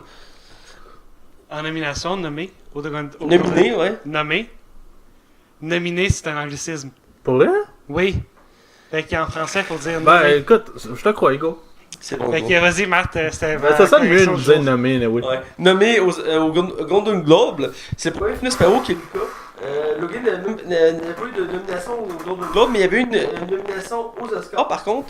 C'est pas encore le cas pour Black Panthers, mais ça va être bientôt mentionné. Mais il reste que c'est un exploit en soi. C'est pour quelle catégorie déjà, Max? C'est pas le meilleur drame. Le meilleur drame, voilà. C'est un drame. Ben, il y a, Pas meilleur film. Il y a un soupçon de drame là-dedans, puis genre au début, puis la mort du père. Ouais. Ben, c'est plutôt deux frères, hein, c'est un drame. Même le méchant, il est dramatique. Le méchant, il est comme vraiment excellent, puis il y a vraiment... son personnage est dramatique. Avec la fin, surtout. Puis je pense qu'une des raisons pourquoi il est nominé, le film, c'est que c'est un des premiers films de... C'est un des premiers films de super-héros noirs. Fait que ça fait... C'est comme une tranche dans l'étape du cinéma, genre. C'était comme nécessaire, là. Il était temps qu'on arrive à ça, puis c'est important. C'est une évolution dans notre mentalité, puis... Je suis bien d'accord, je trouve juste drôle. J'ai vu des mimes récemment quand il y a eu cette nouvelle-là. Qui me disaient, c'est pas les films de super-héros noirs qui sont au cinéma. Puis Il y a eu Blade. Hein? Il y a eu Blade. Ouais, il y a Blade, mais avant ça, il y avait Steel. Ah ouais, avec le basketteur, là. Ouais, avec le basketteur. Ça a l'air que c'est extrêmement mauvais. Ouais. C'est le premier film avec un super-héros noir. Ouais, il compte pas. ok. C'est un personnage d'une univers de DC, hein. Ouais, c'est ça, il fait partie de DC. C'est l'univers de Superman, plus précisément. Mais ouais. Puis je me suis dit, j'allais écouter ce film-là, puis voir le doc aussi. J'ai déjà commencé à voir le doc une fois, mais j'ai jamais été capable de le finir, il fallait que je le finisse. Mais, Les Golden Globes, c'est en France? non, c'est aux États-Unis. En France, c'est les Césars. T'es sûr? Oui. Ok, ça se peut. Ouais. T'as Cannes aussi qui est en Europe. Ah, c'est Cannes, je pense que je me fous. Ouais, le Festival de Cannes, t'as les Césars en Europe. T'en as un autre aussi pour, à Berlin, je sais quoi, là, le Festival de Berlin, je sais pas quoi.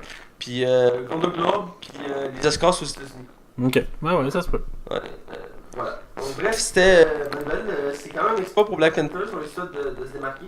Parce que les films de super-héros, généralement, ne sont pas mentionnés dans ces catégories-là, parce qu'ils sont considérés comme une catégorie à part. Ouais, mais les Oscars étaient censés avoir cette année la catégorie. Ah oui, Blockbuster. Ouais, c'était quoi? C'est film populaire. Film populaire, voilà, ouais. Finalement, ça a été reporté l'année prochaine. Ouais, parce qu'il faisait trop scandale, il voulait retravailler le concept. Ouais, parce que c'était bizarre, là. C'est qu'est-ce qui précise la qualité d'un film populaire, genre.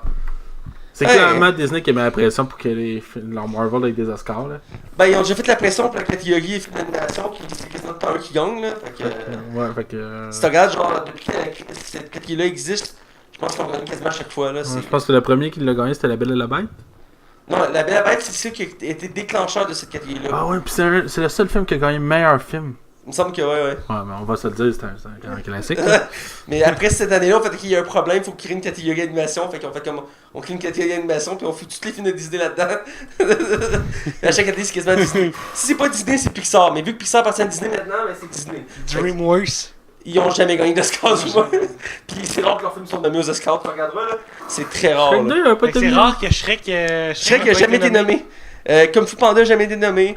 Donne-moi un autre classique de Madagascar n'a jamais été nommé. Le Lego Movie n'a jamais été nommé. Ah, je pensais que Shrek 2 avait. Batman Lego Movie jamais Mais nommé. avait-il été nommé peut-être? Hein? Peut-être nommé? Il me semble que non. Tu peux vérifier, mais il me semble que non. Je vois rien. Fait que je présume que rien. Non, c'est ça. Généralement, c'est des films Pixar, Disney, ou des trucs genre indépendants comme asiatiques ou des trucs comme ça. C'est rare, c'est très rare qu'il y ait des films de DreamWorks ou autres studios qui sont nommés. Il y a des films de Warner Bros. Il me semble qui ont été nommés. Mais à part ça, il y en a pas qui ont été nommés. Ben, j'ai la liste des films qui ont gagné l'Oscar à chaque année. On va. Écoute, on a Zootopia. Zootopia, j'ai juste 2016, ça commence par 2016. Ouais. Non, ils sont pas en ordre. Non, excuse-moi. Mais t'as Zootopia, t'as Wall-E, t'as Histoire de jouer 3. Non, Shrek en a gagné un. Ah, ouais? Shrek a gagné en 2002, mais c'est le premier qui a gagné. Ah, ok, ouais. L'année que Shrek 2 était là, c'était les Indestructibles. Ben, Incredible qui a gagné. Ouais. Le monde de Nemo avant. Ouais, Nemo, le voyage de Chihiro. Wallace et Gromit. Ouais, Wallace et Gromit, c'était vraiment. Happy Feet. Voilà, c'est Gromit, c'est pas un studio indépendant. Ouais, je te dis, des fois, il y a des indépendants. indépendants. C'est belge en plus. Mais Happy Feet, c'est le gars qui a... Happy Feet, là, le film de Pingouin, là. Ouais. C'est le gars qui a fait de Mad Max, hein. Je dis ça de même, là, je sais que c'est bizarre. Ratatouille, Ratatouille. Wall-E. Ouais, Wall-E, c'était Ouais, Wall-E, je savais qu'il y c'était avait excellent. Là-haut, Là-haut, oui, là-haut. Toy Story 3. Rango avait gagné un Oscar. Oui, c'est vrai. Oui, c'est vrai. Mais il n'y avait pas de Disney cette année-là. Ça avait été une surprise de... Ah, il y avait comme Kung Fu Panda 2 dans la liste. Mais oui, ça a été une surprise pour ce film-là, je me rappelle. Après Rebelle, après ça, ouais. Hey, tabarnak. Reine des Neiges. Reine des Neiges, les nouveaux héros. Vice versa. Zootopie, Coco. Ouais, finalement, Ah! ils gagnent vraiment tout. Tu dis le contrôle sur cette section-là. Ils ont des Oscars assurés à chaque année. Je te l'ai dit, là. À 90, Puis j'avais que toi, je finis- 98% du temps. Ouais, puis je vais mettre une parenthèse. Il y a un bon vidéo de l'émission de familiale sur YouTube de Michael. Qui en parle, là, tu quand... Puis il explique comment cette section-là est absurde chez les Oscars. Puis que c'est contrôlé par Disney parce que quand tu regardes les choix des films, souvent les films de DreamWorks ou des gros studios sont pas mis, mais les films de Pixar Disney sont tout le temps là, même s'ils sont mauvais. Ils vont toujours être mis là. Puis même il y a des films qui ne mériteraient pas d'être nommés, qui sont là, genre Emoji avait été nommé. Ouais, c'est ça, j'ai regardé, j'en ai vu un que Ah, j'ai ouais. fait comme... Emoji, Ferdinand. Gang de requins qui avait été... Gang de requins avait été nommé, ouais. Récemment, il y en avait un autre qui avait fait scandale qui avait été nommé, c'est... Ah oui, Baby, le movie. Baby Boss. Ah, ouais. Il avait été nommé aux Oscars. Puis c'est quand même assez mauvais. C'était ordinaire. Là. Mais bref, cette section-là a beaucoup de défauts. Puis il y avait sorti un article dans cette vidéo-là, je suis bien avec ça. C'était les juges qui s'occupaient de choisir les films puis des voter. Puis le trois quarts des juges n'avaient vu qu'un ou deux films des choix qui étaient disponibles. C'est le seul problème des Oscars en ce moment. Puis il disait, oh, j'ai pas vu ce film-là, mais j'ai vu lui, c'est ça, j'ai vu, puis je trouve qu'il est excellent, fait que j'y donne mon vote. T'es comme, hein? T'es juge aux Oscars, t'as vu un des 5 films qui étaient dans la catégorie, puis tu dis que c'est le seul qui est bon. C'est comme un jugement absurde. Hein? J'ai une petite anecdote. Vas-y. La catégorie film d'animation fut créée en 2002. Les membres de l'Académie ayant regretté que le film d'animation à succès Chicken Run n'ait pas été sélectionné pour l'Oscar du meilleur film lors de la 73e cérémonie des Oscars. Ah, ok. Ouais. Bon, en tout cas, bref. On a fait une nouvelle, on a... On va aller s'astiner, man. C'est dans la zone box-office, alors on y va sans plus attendre. Oh oui. Bienvenue dans les chroniques box-office de Max. Alors on est du côté box-office et c'est la section de Max. Fait un petit moment qu'on n'en a pas eu parce qu'on s'est trompé, on s'est déjà excusé à ce sujet-là. Alors sans plus attendre, je laisse Max y aller. Ben dans le fond, on a quand même 2 gros films et un petit film indépendant. Est-ce que Clint Eastwood est considéré comme indépendant? Ben, Le gars, il a quand même une grosse carrière en arrière de la cravate, mais on va en parler quand même. On va commencer avec lui justement. C'est The Mule, un film qu'il a créé. J'ai pas regardé la bande-annonce pour 2 scènes. Ben j'y vais à bonne annonce, ça a l'air d'être un drame avec lui comme acteur principal. Ouais. Ouais, ben action, on s'entend, là, il y a genre 92 ans l'acteur là.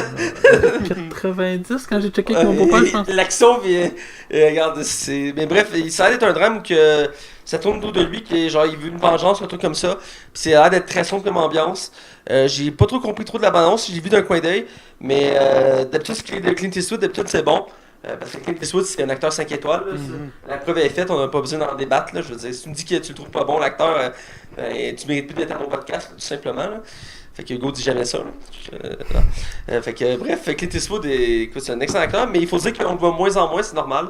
Il est en fin de Il fait carrière. quasiment un film par année. Ben, il est rendu plus réalisateur-producteur qu'acteur. Là. Ouais. Il fait beaucoup moins de films avant comme acteur parce que c'est rendu vieux, mais il est toujours présent à Hollywood parce qu'il réalise puis il produit des films. Les gens l'aiment, fait que, il reste là.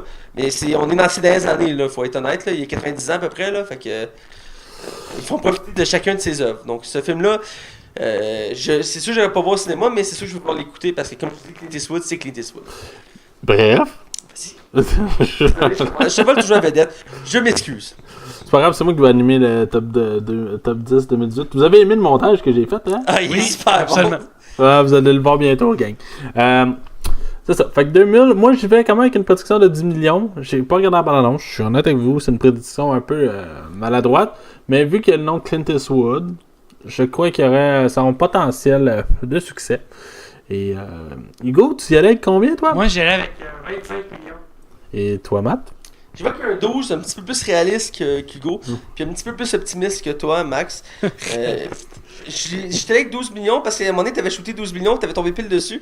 Donc je trouvais que c'était un beau chiffre. Donc j'ai pris 12 millions. C'est bon. C'est un film indépendant, donc ça fera pas un gros hit. Mais je suis presque sûr qu'il fera pas moins de 20 millions. Pour ça, j'étais avec un 12 millions, je trouvais ça plus raisonnable. Sinon, on a Mortal Engine, qui est un film produit par Peter Jackson. Qui est très attendu quand même. Oui, il y a quand même un hype autour. Pas énorme, mais il y en a un, à part Rigo qui était pas au courant. Là. What the fuck, de quoi vous parlez? Rigo, t'es comme, voyons, tabarnak, j'ai vu tous les films du monde, dont 50 Shades of Grey avec mes parents, puis ça, je l'ai manqué. Mortal Engine, à fond, pour résumer un peu l'histoire, c'est des villes qui sont transportées par des méga véhicules et des combats épiques se passeront entre eux. Style, voyons. Mad Max. Ouais, un peu Mad Max. Visuellement, c'est magnifique. C'est super beau. Les effets spéciaux sont vraiment de grande qualité. Quand on dit que Peter Jackson a mis le cash parce qu'il croyait au projet, malheureusement, la critique est très, très, très, très basse. Je pense que c'est une première pour lui, en fait. Ouais, ben, vu qu'il produit, c'est pas tant pire. Il n'y a pas de temps. C'est pas lui qui l'a réalisé. Mais j'ai vu des comparaisons à Twilight dans un film épique. Ouais. J'y vais quand même. Vu que Peter Jackson est associé au film, puis que visuellement c'est beau, puis la bande-annonce a eu quand même son taux de hype, moi je crois qu'il peut faire facilement 39 millions, mais je serais pas surpris qu'il fasse plus bas. Toi, Hugo? Moi, je l'ai dit 15 millions. Toi, t'es... Inversement, Inversement au précédent film. écoute, c'est possible, moi je suis encore une fois, c'est possible, encore une fois je suis entre vous deux. Toujours le plus raisonnable des trois, évidemment, qu'est-ce que vous voulez, c'est la sagesse qui parle. Sure. Je donne 30 millions. Je suis quand même confiant, c'est quand même Peter Jackson qui est à la base du projet. C'est sûr, je pense que c'est une première d'avoir une note aussi basse pour un projet de Peter Jackson. Mais il faut dire qu'il n'en fait pas souvent aussi. Je pense que le dernier c'était Tintin.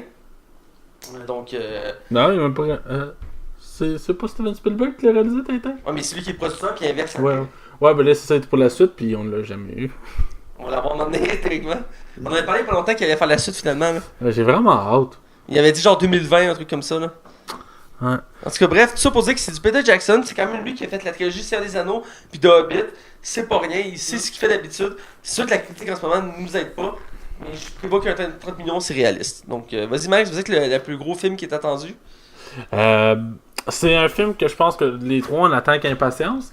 La critique étant extrêmement bonne. Sur 87 critiques, sur Rotten Tomatoes, le film a 99%. C'est immense. Oh, c'est vraiment beaucoup. Ça, c'est la C'est critique de quoi des. Journalistique. Journalistique. Ouais. Le dernier film que j'ai vu qui avait ça, c'était genre Black Panther. Mais il y avait un autre film d'animation l'année passée qui était sorti qui avait eu 100%. C'était avec un ourson, Paddington. un Paddington 2. Ouais, c'est cette année que c'est sorti, ça, je pense. C'est-à-dire que bref, il y avait eu 100% qui a été sorti. Ouais, je trouve ça bizarre qu'un film peut être coté 100%. Là. Ouais, moi aussi, là, mais bref, ça m'avait surpris 100%. La preuve que Sony a tellement confiance à ce projet-là, il y avait 90 millions d'argent prévu pour la com, la communication, puis finalement ils l'ont monté à 130. La com est plus chère que le film. Faut le faire, hein. Fait que moi je prédis un 70 millions de dollars pour son premier week-end, ce qui serait excellent. Ça prouverait que le film est un succès. Si la critique est là, visuellement c'est là, Spider-Man il est connu, tout est là pour que ça marche, il n'y a aucune raison. Puis visuellement, tabarouette, c'est beau là. Ah, c'est vraiment beau. Puis l'extrait qu'on a vu, toi puis moi, au cinéma, quand on était allé voir l'épouvantable Venom, on avait le droit à un extrait à la fin. C'était drôle, c'était rythmé, c'était beau. On était comme, ok, ouais, ça risque d'être bon. Là, tu sais. Ça risque d'être de haute qualité. Toi, Hugo, tu paries combien? Moi, comme disait Max, ça va être très bon. Moi, j'ai dit 75 millions. Ouais. Pour, Plus généreux, ouais. plus généreux que Max, là, 75 millions. Ici, je me fais le trouble fête en misant un 65 millions. Je sais que ça va être un succès, mais je voulais rester comme réaliste. Au début, je pensais mettre 60 millions, mais les films d'animation, c'est pas la même chose qu'un film en réel. Donc, ça n'a pas nécessairement le même succès. Dans ce cas-ci, je pense que 65 millions, c'est quand même assez réaliste. On verra bientôt, mais j'espère que cette prédiction-là, je vais l'avoir parce que j'ai l'impression que j'ai visé juste. Bref. Je pense que c'est tout pour ta zone. Ouais, exactement. Alors, sans plus attendre, on va être la zone non spoiler. Et je rappelle, cette semaine, on critique le film Ralph brise l'Internet. J'ai vraiment hâte d'entendre vos opinions. Attention, vous rentrez dans la zone non spoiler. Attention, vous rentrez dans la zone non spoiler. Alors, on est du côté non spoiler. Et je le rappelle, cette semaine, on critique le film Ralph brise l'Internet. Ou en France, Ralph 2.0. Ou en version originale, Ralph Break the Internet. Donc, je sais le titre que vous préférez. Il y a 3 titres. Donc, tout ça pour dire que c'est le deuxième Ralph de l'univers de Ralph. On a déjà le droit à un premier film il y a quelques temps déjà, quelques années. Et vu que c'était un succès, il est considéré comme un classique de Disney, on a le droit à un deuxième Ralph. Toujours réalisé par Rich Moore. Vous avez donné le premier Ralph, mais il a aussi travaillé sur Zootopia, un autre grand film d'animation que j'ai adoré, tous ici aussi. C'est un des meilleurs films d'animation des 10 dernières années. Littéralement, je suis très d'accord. Et on a Phil Johnson qui n'a pas fait grand chose. Ben, il a travaillé sur le premier Ralph, Ouais. mais son premier film qu'il co-réalise, c'est celui-là. Ouais, il commence à se faire connaître, bref. Avant, il faisait des petits projets. Mais il était surtout writer, c'est ça qu'il faut dire. Ouais, et surtout scénariste, effectivement. Dans la casting, on a plusieurs acteurs qui reviennent. Entre autres, lui qui faisait Ralph, c'est John C. Reilly qui revient dans le rôle de Ralph. On a Sarah Silverman qui revient dans le rôle de Vanellope. On a Gal Gadot qui est nouvelle au casting dans le rôle de Shank. Je pense que c'est pas le même, Shank. Ouais, je pense que tu l'as bien. Là. Jane Lynch reprend son rôle du sergent Tamora. Jane Calhoun, elle a un long nom, je trouve. Et on a aussi Taraji P. Henson qui joue Yes, qui est elle aussi une actrice, un nouveau personnage dans le film. Et on a aussi Alain Tudyk. Tudyk, ouais, qui Merci. joue No More. Qui joue No More? Ouais. No More. Le cas est muet. No more. No More? Bon. Parce que, monsieur, je sais tout en français. Monsieur, je sais tout. Monsieur, je sais tout en français. Arrête de rire de moi, s'il te plaît, Max. Je me retiens tout tantôt de faire des commentaires sur toi, fait que s'il te plaît, calme-toi. Bref, c'est produit par Walt Disney, sans surprise. C'est distribué par Walt Disney, sans surprise. Ça a été surprenant que ça soit par quelqu'un d'autre. Métacritique, je suis assez surpris. 71% d'avis positifs, ce qui est quand même bon, mais je m'attendais à plus. 77% du public, un peu plus faible. Je suis vraiment très surpris. Mais Rotten Tomatoes, je trouve que la note est quand même plus ressemblante à ce que je pensais. 88% d'avis positifs, côté professionnel, ce que je trouve quand même assez représentatif. Mais le public est froid quand même, à 68%. Donc ils l'ont aimé, mais correct. Ce que j'ai hâte d'entendre vos opinions là-dessus, mais j'ai quand même bien apprécié ce film-là. Je trouve que c'est rafraîchissant comme film.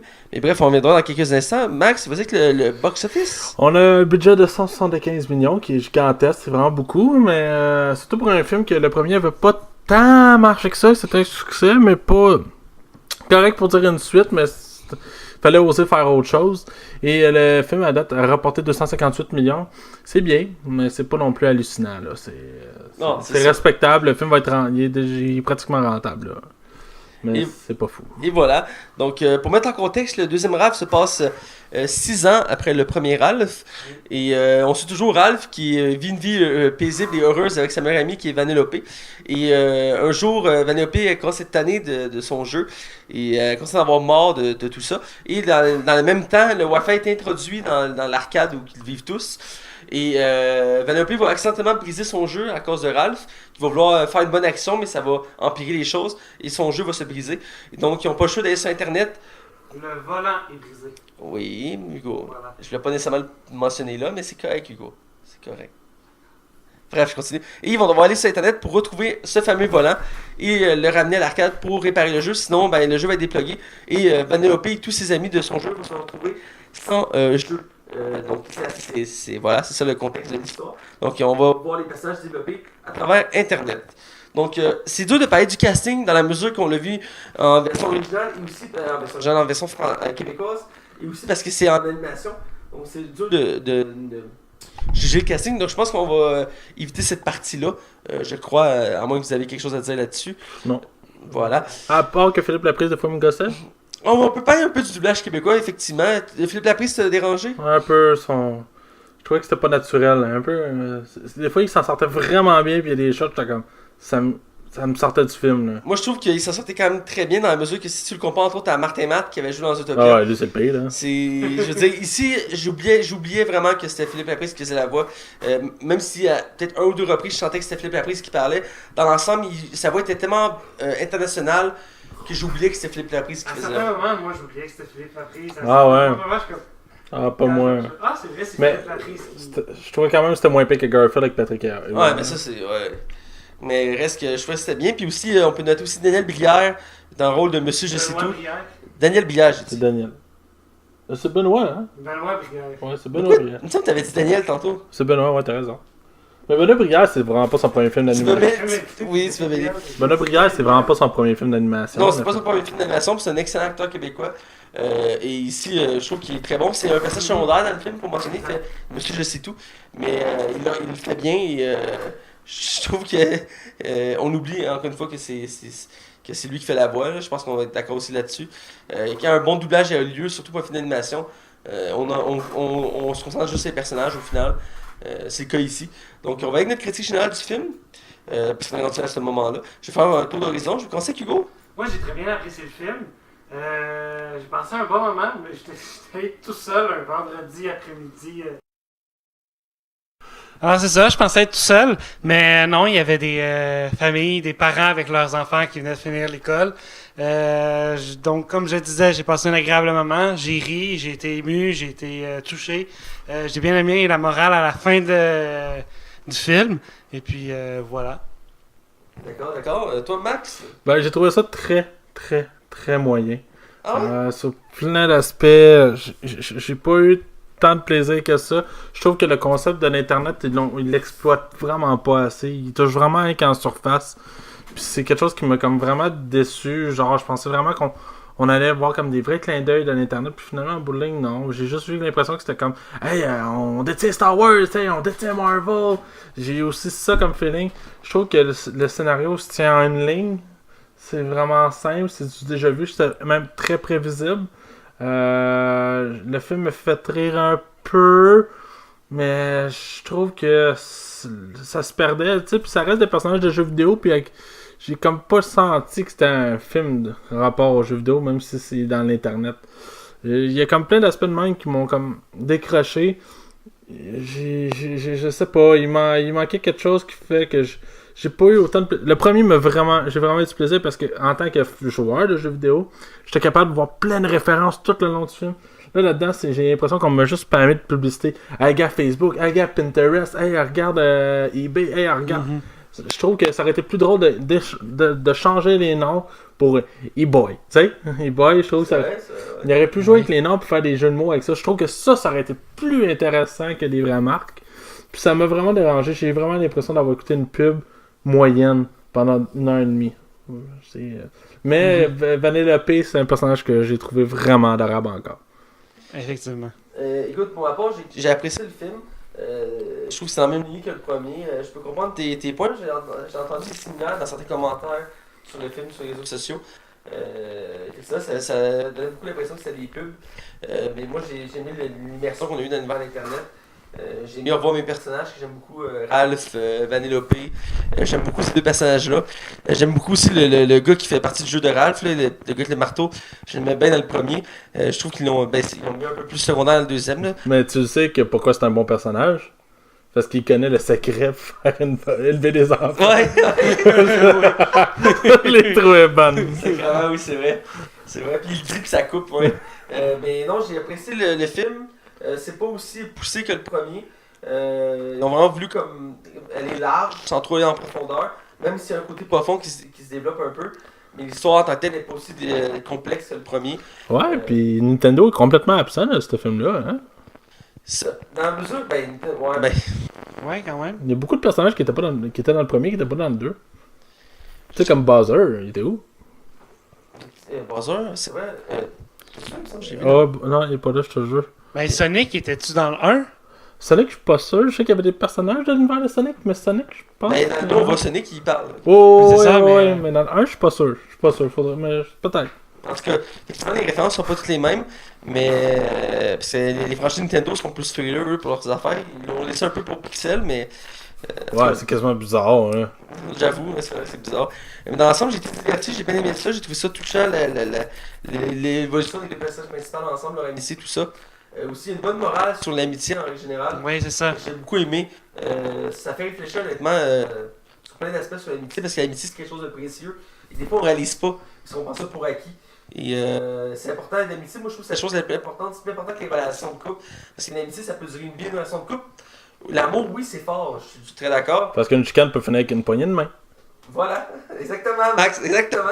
Les mots, c'est tous les mots justes. Encore une fois, ta sagesse retentit ici.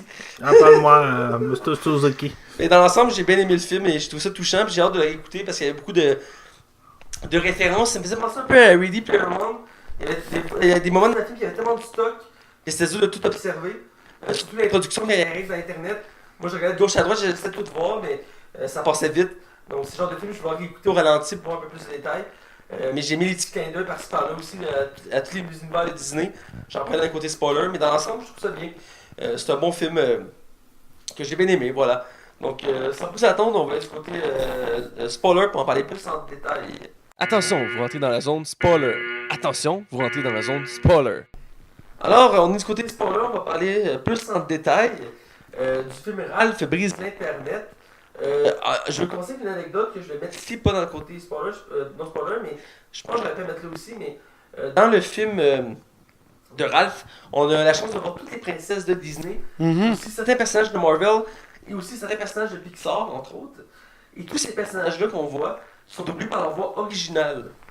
Ce qui veut dire que toutes les princesses et toutes leurs voix de tous les films, les princesses qu'il y a eu avant, ils auront repris leur voix pour les scènes dans ce film-là. Ça, c'est dans la version originale ou dans Oui. les versions françaises aussi? La version originale. Pour français, je suis pas certain. Il y en a que j'ai reconnu, mais je pense Ouais, il y en pas. avait des différentes. Mais la version originale, ils ont occupé toutes les actrices qui ont fait toutes les voix des princesses depuis le début. Il y en avait une comme, mettons, La Belle au Bois dormant ou Blanche-Neige. Ça faisait des années qu'ils l'avaient pas faite. Puis ils l'ont refait pour ce film-là. Et même chose pour, mettons, maintenant on va Woody. Ben, c'est Tim Allen qui fait la voix de Woody. Pas Woody de Buzz Lightyear, excuse-moi. Parce que Woody, c'est Tom Hanks. On voit Groot à un moment donné, mais Groot, c'est Vin Diesel qui fait sa voix. C'est comment dire, mais c'est vraiment Vin Diesel qui... La petite question pointue que le personnage demande, là. C'est quoi? Oui, j'adore. J'adore. Parlons-en de cette scène-là, d'ailleurs. Peux-tu commencer avec cette scène-là? Vas-y. On voit Groot et il se fait poser des questions par les internautes. Les internautes. Puis il se fait comme poser une question, il répond « Je s'appelle Groot ». Puis le gars, il est comme super satisfait, là. Ah, ok, merci. Il se fait poser une autre question. Fait « Je s'appelle Groot ». Il fait comme « Ah, ok, ben merci ». C'est D'ailleurs, vraiment drôle, dans comme- cette scène-là, juste un peu avant qu'on voit Groot, on a un clin d'œil à Stanley. Ouais. Parce qu'on voit Stanley brièvement. Ah oui, en personnage. Ça veut dire qu'il se promène sur Internet puis il check, là. J'ai aimé ça, c'est un bel hommage vu qu'ils viennent de mourir. En même temps, oui. Ben, il est-tu mort avant la sortie de film? Ah, bonne question. Ben, de toute façon, même s'il est mort avant ou après, le temps que ça a été fait. Ah, ça- c'est ça. Ils l'ont mis dedans comme clin d'œil, puis je veux dire, c'était pas nécessairement pour sa mort, mais plus pour la référence. Mais effectivement, c'est une belle scène de ce coup-là. Mais j'ai juste mentionné le fait qu'ils ont repris toutes les actrices et les acteurs de ces films-là pour refaire les voix. Il n'y a pas beaucoup de studios qui pourraient se permettre de faire ça. Là. Non. Je veux dire, le casting il est énorme. Là. Mais c'est mon clin d'œil. Je veux qu'on vienne au début du film, je veux vous entendre. Parlez-moi du film, on partit du début avec le comment je peux dire ça, le problème qui démarre l'histoire. Ah, ben, que c'est Ralph qui crée comme le chemin supplémentaire. Ouais, voilà. Qu'est-ce que vous avez pensé de ce. Vanellope qui dit ouais, je suis un peu tanné, j'ai tout le temps l'impression de faire la même affaire, elle fait les mêmes affaires tout le temps. Puis t'as Ralph qui décide de ben gars, je vais t'aider, je vais créer une piste. Oui, bien sûr, Ralph, quelle bonne idée. Bah, c'est toi qui ouvre l'intention en bout de ligne, c'est juste pour lui faire plaisir, là. Ouais, c'est l'élément déclencheur de l'histoire aussi, là. Ce qui est assez simple, là. Ben, simple, dans la mesure que, je veux dire, il fallait une idée pour partir de l'histoire parce que ça finissait bien le premier. Moi, j'ai mis Spamley, qui est comme le gars de pop-up, genre. Oui. Puis ils sont venus à Colette avec les gros yeux, là. Puis il fait comme il apparaît tout le temps de nulle part, là. Oui, c'est vrai.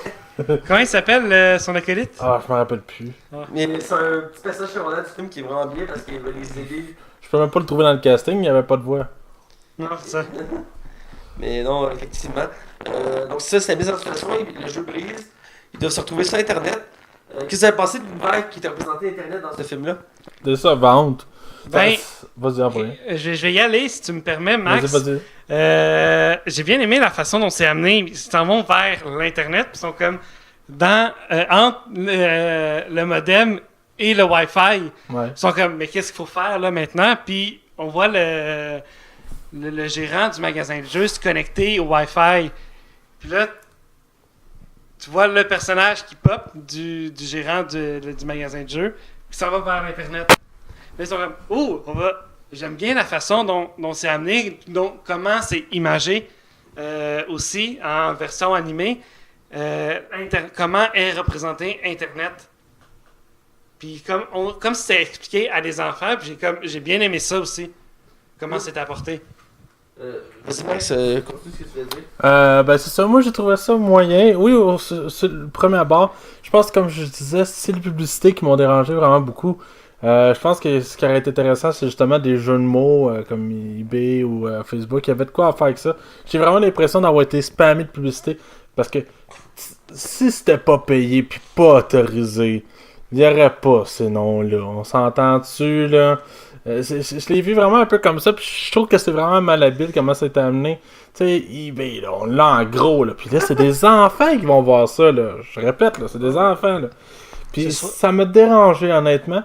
Puis c'était une de mes craintes, puis c'est vraiment... Ça s'est avéré que j'avais raison d'avoir ces craintes-là.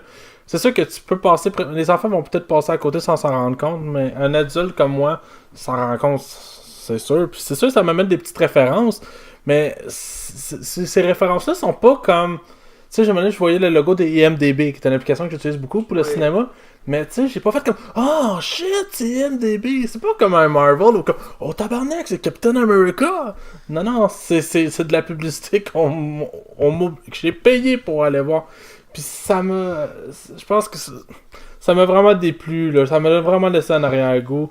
Fatigant là-dedans. Thomas?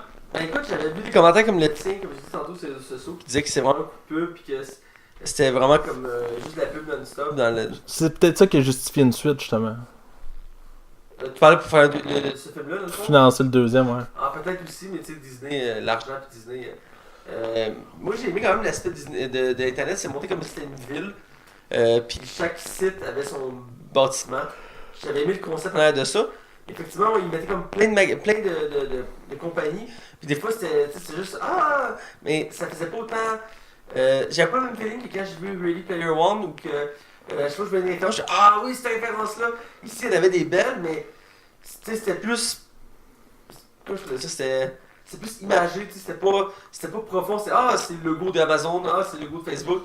Ils développaient pas leurs références. Ouais. C'est juste des images comme ça par-ci par-là. Puis il y en a 2-3 qui se sont servis, genre Amazon, qui ont abusé dans l'histoire. Mais dans l'ensemble, c'était vraiment simple. Mais j'ai aimé le fait que. Le film tourne autour d'un jeu vidéo, entre autres de course.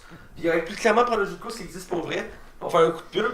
Parce que si on va vraiment inventer un jeu de course sur mesure, qui reste dans l'esprit du film Ralph, de créer des concepts comme ça. Et pour ça, je trouve que c'est vraiment une bonne chose. Ça amène des personnages joués par Gal Gadot, qui fait Shank. Elle est vraiment bien fait, hein, son animation. Oui. Ouais. On le reconnaît en plus que c'est Gal Gadot, genre. Ouais, ben ils l'ont comme un peu fait en Différent, là, mais. Ouais, c'est ça. Puis avec son jeu de course, moi j'ai vraiment trouvé ça intéressant. C'est genre un jeu de course urbain avec des explosions pis tout. J'ai vraiment aimé l'ambiance. Ça déconnectait un peu des jeux arcade qu'on était habitué de voir dans le premier film. Puis ici, c'était vraiment plus poussé dans le film. Mais vous autres, le film vous a pas laissé un arrière-goût un peu? Ou pas du tout? Vous avez été divertis de A à Z? Moi, j'ai été diverti de A à Z, là. Mis à part maintenant que tu te dis, les pubs comme eBay, Amazon, Facebook... C'est peut-être moi qui est Google, trop... Mais non, Max, comme tu dis... Mais faut que tu retrouves ton cœur d'enfant, Max. Non, mais moi, c'est vraiment la publicité qui me dérange. Tu sais, à un moment donné, tu sais, je fais une petite mise à part. Tu sais, du coup, au Canada, ou en tout cas au Québec, du moins, on n'a pas le droit de mettre de la publicité ciblée aux enfants. Ouais, c'est vrai. C'est illégal. C'est pour ça qu'à Téléthon, t'as juste des annonces de shampoing. Tu sais. C'est vrai? Et puis j'ai l'impression que ça, c'est une façon contournée d'en montrer de la publicité. Tu sais, en plus, c'est toutes des compagnies qu'il faut que tu débourses tout le temps, là. Tu sais, Non, effectivement, ça incite le monde à les découvrir puis à dépenser. Surtout le bout, mettons, avec Amazon. ou moi, pire que ça, je pense, eBay. Quand ils font des tu sais, tu peux mettre moi je mets 10 piastres, moi je mets 15 piastres. Ils faisaient pas ça sur Amazon? Non, c'est eBay qui fait ça. Je me suis mélangé, excuse-moi. Ben, je trouve que ça, c'était montré comme hey, regarde, check comment c'est cool, tu peux gager sur des objets. J'ai fait Ouais, c'est vrai que. Ouais, ils montraient de la facilité à de ça, effectivement. J'ai mis le concept autour aussi du virus. Ils m'ont fait comment les virus fonctionnaient sur l'univers-là. Exact, oui. Ouais, c'est cool. C'est comme une espèce de bactéries, de serpents qui. Ça me faisait penser beaucoup à un ver solitaire. Là. Ouais, on peut le voir même aussi, effectivement. Ouais. Puis j'ai aimé le concept parce que genre, il va comme dans le dark web. Puis Oui. je m'attendais pas à voir ça. Moi non plus, puis Je c'était pense, cool. je pense que c'est quelque chose justement que tu as aimé du film, parce que tu Ouais. fais tout ce que là en informatique. Moi, le Dark Web, je connais des références, tu sais, j'ai jamais vraiment. Ouais, j'ai jamais été là-dessus, mais je trouve ça cool. Ouais, c'était cool comme concept parce que je m'attendais pas à qu'ils mettent ça dans un film de même d'animation. Mais ils montraient comme si c'était des ghettos, pis tu sais, la place de. Ouais, sable. le petit bonhomme collé sur le corps de l'autre, là. Mais Oui. quand Ralph prend la décision d'aller rejeter un virus, j'ai vraiment fait comme.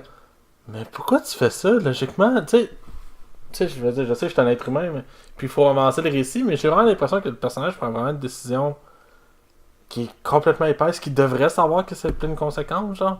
En même temps, le personnage, depuis le premier film, il est montré comme naïf, là, faut dire. Ouais, c'est ça, puis qui est très dépendant aussi. Dépendant affectif, ouais. Il est définitivement dépendant affectif. Mais c'est une de sa crises du premier film aussi. À un moment donné, il en a ras-le-bol, là. Il veut des amis, il veut. Ouais, ben là, en même temps, tu passes 10 ans à te faire détester. J'imagine qu'à un moment donné, tu veux un petit peu d'amour, là. Non, c'est sûr, c'est sûr. Autre élément du film qu'on pourrait mentionner. Attends, je réfléchis à tous les personnages. Ben, il y a Monsieur Je sais tout qui fait des références un peu à Google. Parce qu'au début du film, il savent pas où aller, fait qu'ils vont voir Monsieur Je sais tout. Puis juste à un moment, il y a une madame qui pose une question, puis il montre les choix de réponse, puis tu sais, il montre comme si le gars il est heureux de faire sa job, mais en mettant, il est allé d'être pris pour acquis, là. Parce qu'il dit tout le monde me pose des questions, mais jamais personne me demande comment je vais ou tout comme ça. Ben, Ou me dit merci. Ouais, il me dit merci, ouais. mais ça m'amène à la scène, justement, que monsieur Je sais tout est enfermé avec Ralph? Vanellope puis Ralph. Tu sais que Ralph, il arrive de nulle part, là. Ouais, c'est vrai. Il est en bas, là. Il est complètement en bas, là. C'est Oui. c'est loin, là, en bas, là. Parce qu'il était chercher le cahier, il voit de quoi, puis là, bam, il est rendu en haut. J'avoue que le découpage. J'ai fait comme, voyons, il y a quelque chose qui marche pas. Il fait, ah, j'ai suivi tout le monde. Ok. Me semble. Ouais, effectivement. C'était bizarre, le méga Ralph. Ben, je m'en allais justement là, tu me devances, mais vas-y. Ben, j'ai trouvé ça vraiment bizarre, toutes les Ralphs un par-dessus l'autre. Moi, ça a qui fait- forme un râle. Ouais, puis j'ai déjà vu un montage bizarre qui c'était du monde nu, qui était comme fait comme ça, genre. Fait que là, j'avais juste comme cette image-là, quand je voyais toutes les Ralphs, j'étais comme, c'est bizarre. Ouais, effectivement, c'est bizarre. Mais j'avais déjà vu des références de ce genre-là dans d'autres films. Entre autres, dans des. J'avais vu un film de fourmis à un moment donné, que les fourmis faisaient une main géante. Ah ouais, c'est-tu Formise? Je pense que c'est fourmis, je pense. Ouais. Et à un moment donné, il faut une main géante pour faire quelque chose. Puis je trouvais que ça faisait la même référence. C'est comme plein Ah, d'entités qui se mettent ensemble pour créer un méga Ralph. Family Guy aussi l'avait fait, mais c'était des handicapés. Ah, c'est des handicapés! Ouais. Ouais. Oh, C'était tous des gens en chaise C'est roulante. tellement l'image en plus, oh mon dieu, c'est terrible. Ah, Family Guy en plus, là, je me reprenne, je suis en retard ces saisons. Ah, Family Guy. moi aussi. Ah, c'est tellement bon. Ouais, Revenons au j'ai- film. J'ai bien aimé comment aussi le virus, c'était tout plein de petits virus Ralph Lacasse qui pop, pis t'as le gros virus Ralph Lacasse, puis finalement il se réussit à. Son côté viral aussi, j'ai. Mhm. C'était Ah oui, avec les réseaux sociaux, on n'en a pas parlé, c'est Ouais, vrai. quand il était un goat, là. C'est le seul bout Oui. de riz, là. Mais le gars qui m'a fait vraiment rire, puis je riais encore après une minute, c'est quand justement Vanellope va voir les princesses, c'est comme tu mentionnais tantôt. Puis il y en a deux qui font, ah, notre père nous a emprisonnés. Êtes-vous correct? Voulez-vous que j'appelle la police? Non, est-ce que t'attends qu'un prince vienne te sauver? Est-ce que t'as été enfermé? Est-ce que tes parents sont morts? Est-ce que ça va? Là? Voulez-vous que j'appelle la police? Ah, j'ai tellement ri, là. Puis ils font, hey, c'est habillé comment? Ils font, ben, c'est un t-shirt. Un t-shirt avec j'en veux un, moi aussi. Là, ils se mettent tous des t-shirts. C'est Ils ça. sont tout tous en en jogging. robe, puis ils se mettent finalement tout en mou dans le. C'est excellent, ça. J'avais pas aimé ça, mais Non, au truc des réseaux sociaux, j'ai mis une scène que j'ai trouvé vraiment frappante. C'est quand. Parce que tout le long, il est motivé, il est freiné, il fait ça non-stop, puis à un moment donné, il se retrouve dans la section commentaires, puis il commence à avoir des commentaires sur lui. Ah, ça, c'est une critique envoyée aux gens, là. Ouais, puis tu vois, ce moment de silence, genre, je pense qu'il n'y a même pas de musique à ce moment-là, puis il regarde les écrans, puis il est comme, puis il est comme, voyons, il me semble que ça allait bien, tout le monde m'aimait, puis tout. Il dit, je comprends pas, tout le monde m'aime, mais les commentaires sont négatifs, genre, tu réalises qu'il y a deux côtés à Internet, puis il explique, elle dit, tu sais, t'as le côté visuel, les likes, tout ça, mais t'as les commentaires, ça c'est la place, faut pas t'ailler, faut pas t'aller les commentaires, puis c'est là que ça vient miner ton moral, puis tout. Je trouve ça vraiment frappant comme critique. Ben, ça prouve que n'importe qui peut être touché par les commentaires blessants, là. Ouais, c'est ça. Puis, quelqu'un qui arrive sur ton Facebook à toi, Matt, pis qui t'insulte, là, sur ton physique, là, tu vas être choqué, là. Ah, c'est sûr, c'est sûr. Surtout si c'est toi, Max. Ouais, moi, tu vois comme, ah, c'est que t'es calme. Puis après ça, tu viendrais le faire sur mon mur. Ouais, c'est sûr. C'est sûr, c'est sûr. Bon, on va retourner à la fin du film, vu qu'on a fait pas mal de tours. On parle du Ralph géant.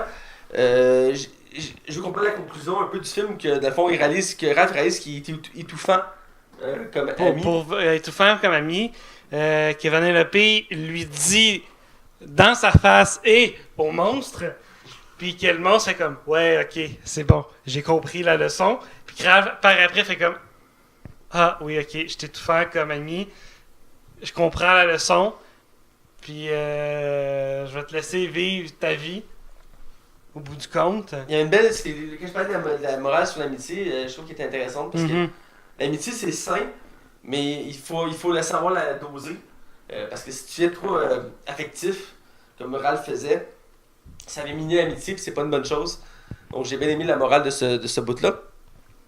Puis je veux savoir ce que vous avez pensé de la fin du film où que Vanellope reste sur Internet, puis lui il retourne dans l'arcade. Vous avez trouvé ça satisfaisant comme fin? Ouais, j'ai trouvé ça audacieux. Dans tous les défauts que je peux donner du film, je trouvais ça audacieux de regarde, on va les séparer, puis de toute façon, ils vont être capables de communiquer avec eux. Entre eux. De toute façon, ils ont le petit genre de petit truc de là. communication.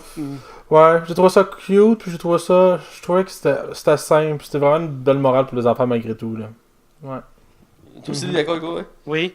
Ben, moi aussi, j'ai trouvé ça satisfaisant. J'ai été surpris un peu sur le coup, parce que je m'attendais à ce qu'ils reviennent ensemble, mais ça faisait une sens. Ouais. Parce qu'elle avait besoin d'évoluer, elle, puis elle évoluait plus. Lui, il avait évolué, parce qu'il était plus juste un méchant, il avait établi sa vie, mais elle n'avait pas évolué encore. Fait que là, en restant là, ben, c'est son évolution à elle, puis je trouve ça bien. Puis même encore là, Ralph, à la fin, il continue à évoluer parce qu'il va dans un club de lecture. Ouais, c'est vrai. Le méchant de Sonic qui est là. Après avoir été dans les méchants anonymes, il se trouve dans le club de lecture du méchant. En fait, je pense que c'est les méchants anonymes parce que t'as le méchant de Sonic qui est là. Ouais. Eggman, là, il est là. C'est vrai, c'est une belle scène. Il arrêtait sa route beer. Parce qu'il j'ai tapé. Ouais, il va dans le bar. Papers. Ouais. Qu'est-ce que je veux dire? On est rendu à la note, je pense. Ouais. On va faire un tour d'horizon encore une fois. J'ai hâte de t'entendre, Max, alors je te laisse y aller. Ben, c'est ça. C'est un film qui m'a déçu sur certains aspects. Je trouve que le film aussi manque un peu de rythme. J'ai ri, mais pas vraiment beaucoup. J'ai trouvé le premier beaucoup plus attachant. Le premier, je l'avais vraiment beaucoup aimé. Ah, il était super. Mais malheureusement, j'ai vraiment eu l'impression d'avoir une publicité dans la face. Écoutez, je suis peut-être tout seul, là. Mais ça m'a vraiment laissé sur ma faim. C'est pour ça que je donne un 2.5 sur 5. C'est sévère un peu, mais pour vrai, je suis comme... J'ai pas détesté ça, mais je suis déçu. Ok, c'est raisonnable. Hugo? Moi, j'ai passé un bon moment. J'ai ri, j'ai été touché, comme je le disais. J'ai bien aimé la morale à la fin. Moi, je vous donnerais un 3.5 sur 5. C'est bien, ce serait bien. Je pensais à donner à peu près la même note. Je vais aussi avec j'ai envie les critiques négatives, mais je préfère rester sur ma critique à moi-même dans la mesure que ce que j'ai pensé en sortant du cinéma. Et j'ai l'impression qu'il méritait un 3.5 sur 5 comme film. Effectivement, il y a une sensation de pub dans ce film-là. On a l'impression de voir beaucoup de pubs défiler devant nous. Ça envoie nécessairement un petit peu un mauvais message à la jeunesse. Mais dans l'ensemble, ça fait un bon film divertissant. Je l'avais vu venir. Excusez-moi, c'est ma faute le bruit. Et qui est vraiment touchant. Et comme je disais, une bonne morale sur l'amitié. Et j'aime beaucoup voir évoluer les personnages de Ralph et Vanellope. Et de voir les nouveaux. Dont Shank, qui est très intéressant, joué par Gal Gadot. J'ai bien aimé ce personnage-là. Et Monsieur Jessica aussi, j'ai bien apprécié pour le peu de temps qu'il était là. Puis une petite mention aussi honorable au Blocker, qu'on voit aussi au début du film, qu'on n'a pas mentionné. Parce qu'ils ont fait une référence un peu à des sites comme Adblock, ouais, c'est ça. Parce qu'au début du film, il arrive sur Internet, puis c'est un bodyguard. c'est un bodyguard qui apparaît, puis il pousse la pub. Là. Ouais. Puis ton matin, il fait vous êtes bien violent, puis il se relève, il ramasse sa pub. Ouais, il montrait un peu aussi là-dedans que Spam Lee, c'était pas un méchant, là. Ouais, c'est ça. Il aurait dû être méchant, je pense. Tu sais, le Spam, il vit dans une petite maison sale, dans des ruelles, puis tout, puis... Tu peux gagner ta vie en jouant à des jeux vidéo. Ouais, genre tu m'emmènes tel objet, je te donne 50 000, comme quoi? Ouais, j'avais bien aimé ce truc-là, et bref. Puis on y voit les Stormtroopers aussi, puis les Star Wars. Ouais, mais comme je disais, on voit les personnages de Star Wars, Pixar, Disney. Disney, c'est pas privé de montrer toutes ses licences, donc un peu plus, on allait voir les X-Men, tu sais. On peut penser à Ubisoft qui monte ses lapins crétins et son Splinter Cell dans tous les jeux d'Assassin's Creed. Genre. Ouais, puis même dans les autres jeux, comme dans Ghost Recon, il y a une mission avec Splinter Cell. Ouais, Rainbow Six, c'est une nouvelle map. La map, tu vois, quand tu spawns, t'as un signe d'Assassin's Creed. T'sais. Pour vrai? Ouais. Ubisoft, ils ont donc de se faire des easter eggs entre eux. Là. Ouais, ils aiment ça faire ça. C'est plus ou moins un univers commun, là, mais en tout cas. Bref, c'est déjà tout. On est rendu à la fin du podcast. Comme d'habitude, vous pouvez suivre moi, Mathieu Prévost, sur Facebook, mais aussi, j'ai une nouvelle page que j'ai parti un projet récemment, de Matt Bellec 2.0. C'est un nom provisoire pour l'instant, je sais pas si je vais le garder. Mais c'est une page où je parle de l'univers geek, outre que le cinéma. J'en parle déjà ici. Je parle principalement de lecture BD pour l'instant, mais il y a d'autres vidéos qui vont arriver. Vous pouvez suivre Max Talon sur Facebook, Twitter, et Max aussi, tu as un nouveau projet. Ouais, dans le fond, c'est un projet, le jeu inoubliable. Dans le fond, ça faisait longtemps que je voulais faire un podcast de jeux vidéo. Ah oui, ça fait longtemps que t'en Malheureusement, parles. ça venait compliqué, toi puis moi, parce que là, il fallait se redonner notre horaire. Ouais. Puis, tu sais, là, je peux le faire à temps perdu. Puis, je me suis pas mis de rythme à chaque semaine, là. Ça va être, quand j'ai goût d'en sortir un, j'en sors un. Et ça va être sur tous les jeux qui ont marqué comme ma vie en général. Puis, vu que les J'aime années le vont concept. passer. Ouais, c'est vraiment simple. Puis, c'est jamais plus qu'une demi-heure. Puis, c'est rare, tu peux développer pendant 1 heure sur un jeu. En tout cas, tout seul, en plus, là. Bref, c'est un podcast que j'aime beaucoup. Le deuxième épisode est déjà rappé. Puis, je l'ai fait en fin de semaine. Ah, cool. Il me reste juste à le sortir. J'ai juste manqué un peu de temps. Non, j'ai vu le premier, il est bon.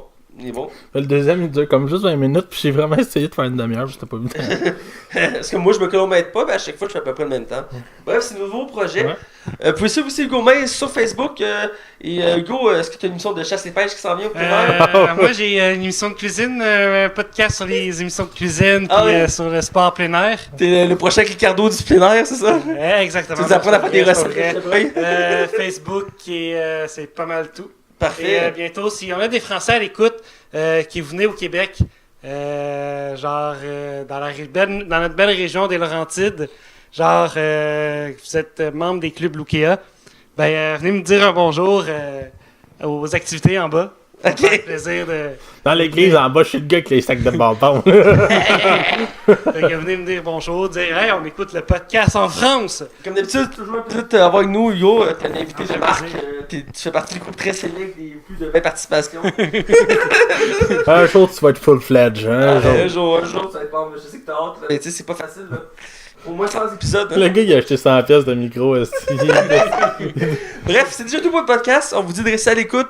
Et on se dit à la semaine prochaine. Do up, do up, do up, do up, do up.